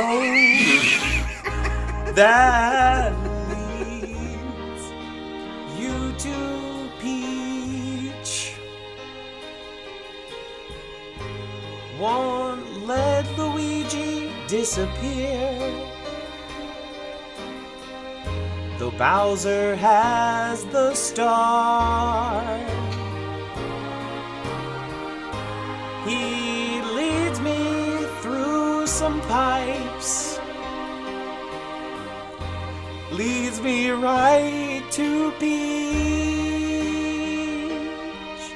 the wild, unruly Kong that Fred Armisen makes me fight has left my ass so beat, turned into a cat. Hey, but I'm carding here. Here comes a blue shell. Many times I've been so owned, and many times I've lost a life. Anyway, you'll never know that this all started with Brooklyn pipes, but still they lead me back. Yo, hitting up that Brooklyn pipe. To the dang Rainbow Road. You left me carding here with the Great Kong Army. Don't leave me carding here. Lead me to Luigi. Oh my God.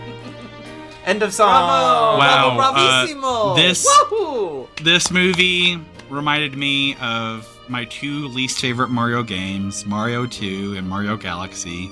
Mario 2 because it's miscast like Mario 2 is. Mario Galaxy because it's completely disjointed like Mario Galaxy. Oh, but aren't you excited for Rosalina for the next one? And what better way to sum up this than Kevin's parody edition of my least favorite Beatles song? Just Oh, the perfect. song that I would skip at the end of Beatles 1 when I was listening to that in my car. Yeah. Well, perfect. Bravo. Nailed it. Bravo. Thank you so much. I've really taken up Washington Irving's banner. Many have called me the new Washington Irving. Or Many have said whatever that. the fuck your other guys were called. There was a country western one. He wasn't Washington Irving, was he? Oh no, that was Tennessee Williams. Tennessee Williams, that's Yeah. good. Of course. How could I forget? That's great. Justin, do you want to tell the good people what we will be covering next? Because we're now kind of going in a kind of trading taking a off pivot. fashion where we're not. All right, so We're not talking about a new release. We're gonna take turns. we're not talking about Donkey Kong. We're talking Donkey Skin, Jacques Demy's French fractured fairy tale. Wow. I know nothing, absolutely nothing about this movie, so I know it is streaming on the Criterion. I won't- That is A what I love know. letter My to brain a love letter won't to Jacques- to malfunction Jacques while watching Cousteau this. and surrealism and a highlight of the French New Wave. It is a movie that I think all our boys will enjoy looking at and discussing the storyline in detail. Fantastic. Can't wait. I know we normally, if we have anything to promote or plug, we do this. I don't personally have anything, but my uncle Tony just opened a bowling alley, and he would really appreciate your patronage. Uncle Tony's funky bowling. He would really appreciate it. He will say some problematic language whenever you walk in. That's just how my Uncle Tony is. He's a relic from a So is. bygone era, but yeah. No, that's okay. We forgive him. Yeah, it's Please don't cancel Uncle Tony, folks. please. don't cancel Uncle Tony. Hey, it's me, Uncle Tony. I hear you think about canceling me, eh? Well, fangul, how about that? Cancel that. Why don't you cancel these nuts, huh? You son of a bitch. It's me, Uncle Tony. You motherfucker. You motherfucker. You think you want to cancel? Come to my bowling alley. Good for you. It's good for you. My bowling alley is good for you. Right? I'll make you play I'll make you play a gabagoo at my alley. Anyway, I'm gonna scratch my nuts and full display of everybody. Hey, Uncle Tony, do you have any shuffleboard here at your bowling alley? Guys, we gotta. We don't have a shuffleboard in the bowling alley, but my nephew's got some chalk, and I could draw out a shuffleboard in the back alley. That spaghetti sauce back there. It's nothing else. And don't mind the pallets of Frosted Flakes that I got. It's weird that a bowling alley would have pallets of Frosted Flakes, but it's just Frosted Flakes. It's nothing else. Of All course, right. Uncle Tony. Your Uncle Tony will take care of you. Yeah. Hey, and let me tell you something. My niece, I love this woman, right? Don't you ever hurt my niece, right? You hurt my niece, I'll bash your fucking brains in, all right? God bless Uncle Tony. God bless Uncle Tony, and God bless us, everyone. Tiny Tim is tiny because he had a minus mushroom. Yeah. Yeah, he got hit once. He got knocked down. If Ebenezer Scrooge would just hit Tiny Tim, he'd be cured. All right, Ebenezer Scrooge with the fire flower power up. Discuss. What day is it? Well, it's March 10th, Mario Day. Those three spirits really hit a fucking POW block on Scrooge's And the whole three worldview. spirits are like Boo, and Shy Guy, and Gooigi. and Gooigi. All right, that's enough of this, right? We did enough. We've hit a quota, right? We're 2.5 minutes from 3 hours. Let's fill it. What do you boys want All to right, talk about? 2 minutes. for 2 minutes. 2.5 Okay. minutes? Hold on. No. Mario Christmas Carol. Mario is well. Okay, it'd have to be Wario and Waluigi, right? Yeah. Because Mario is kind of in the Kermit the Frog Muppet Christmas Carol kind of position. Yeah. Mario. Okay, no. Mario is Cratchit. Then easy. is Luigi or no? Is Luigi? No, Luigi's Cratchit because Mario has to be like Wario's nephew, like the one who like throws the big party that Scrooge doesn't come to. Fezziwig? Yeah, Fezziwig. Fezziwig, or is Fezziwig was Scrooge's old boss in the past, who used to throw bomb-ass Then who's parties. the one who invites Scrooge? He used to throw the bomb-ass party? Mario parties? He used to throw bomb-ass Mario parties? Bomb-bomb parties? Bomb-bomb parties? Oh, fuck. Hold on. Vern's edging. Vern's about to bust at this. Why don't you come to Uncle Tony party, huh? We got some question mark blocks. What's in it? I don't know, but I'll get you fucked up. You want some mushrooms? Uncle Tony can get you some mushrooms. Uncle Tony wakes up the next morning with a Yoshi head in his bed.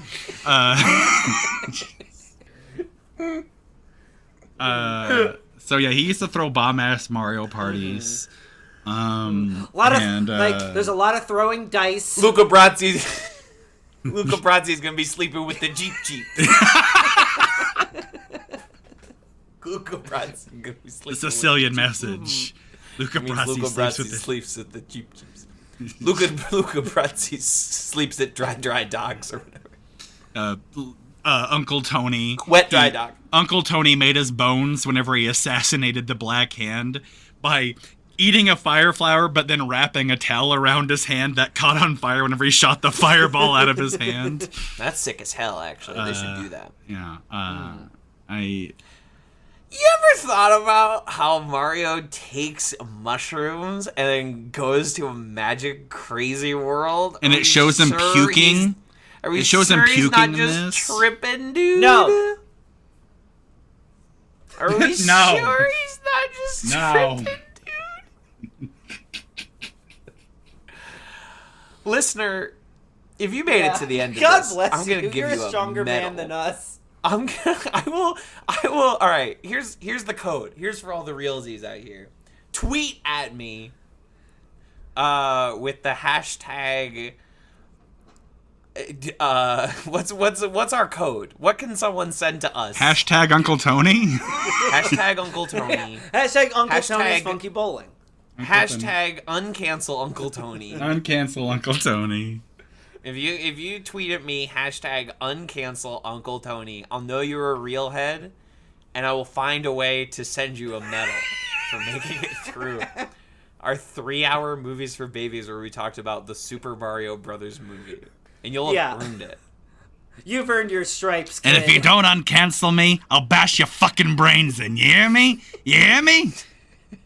How can you cancel that? Yeah, He's charming. what a lovable guy. You can't. If you cancel Uncle Tony, you have to cancel every Italian. And Lord knows we've That's tried. just what they're like. Oh my god, I've never had this happen before. The Skype recording after hitting 3 hours is like rolled over to a new counter. Oh, wow. It's gonna send me 2 videos of this. All right, fuck this. Hashtag uncancel Uncle Tony, and we'll see you for Donkey Skin. Oh darling, Donkey Skin. Princess Peach, won't you listen to my speech? I don't have any stars of invincibility, but you're the brightest star in the sky tonight for me. I'm Luigi. What up, bitch? I got a one-up, bitch. What's inside the question block? It's my dick. It's a me, a Mario. I'm more Italian than pastrami. I'll take you by the peaches and give you the hot salami. I save you from dragons and evil blues that are spooky. Must not be a raccoon to get inside your tanuki. I will melt you like Yoshi and show you things you've never seen. My mushrooms now mega if you know what I mean. So suck it! Mario, always do this shit. I like the girl, and you ruin it by yelling stuff about your dick until we go away. Hey Luigi, it's okay that Mario's a bit risque. Just tell me what you need to say. Please don't be afraid. Oh, Princess. It means so much for me to hear you say that. The only thing I've ever wanted to tell you is that, God damn it! I'm here to pleasure that ass. I'd like to go first, princess, but I always come last. And you say we'll get together, but I'm jacking off alone. Koopa Troopa skeletons, I'm the only drive home. I am tired of your run around. It's such a fucking hassle. I go through shit and then you're in another fucking castle. You gotta think about it. Well, I don't believe the hype. You'll have a lot of time to think when you are smoking on my war pipe. OMG, I can't decide on which of you should be the guy to take me on a mustache ride that'll redefine my life. I'm ready to give love a shot. It's not about how many coins you got. I just know I like you a lot. Yo, let's check out my yacht. Let me take you on a magic car ride. I'll bust on your balloons when I smack your backside. Have some fun, I'll bring my friends along. I'll keep that Donkey Kong riding this Donkey Kong. Come on, Peach, it's time to make your choice. I'm the only brother that can make your movies rejoice. Green lanky ass brother ain't got shit on me. It's time to live out a story of the princess and the pea. So, who's it gonna be, princess? I choose Toad.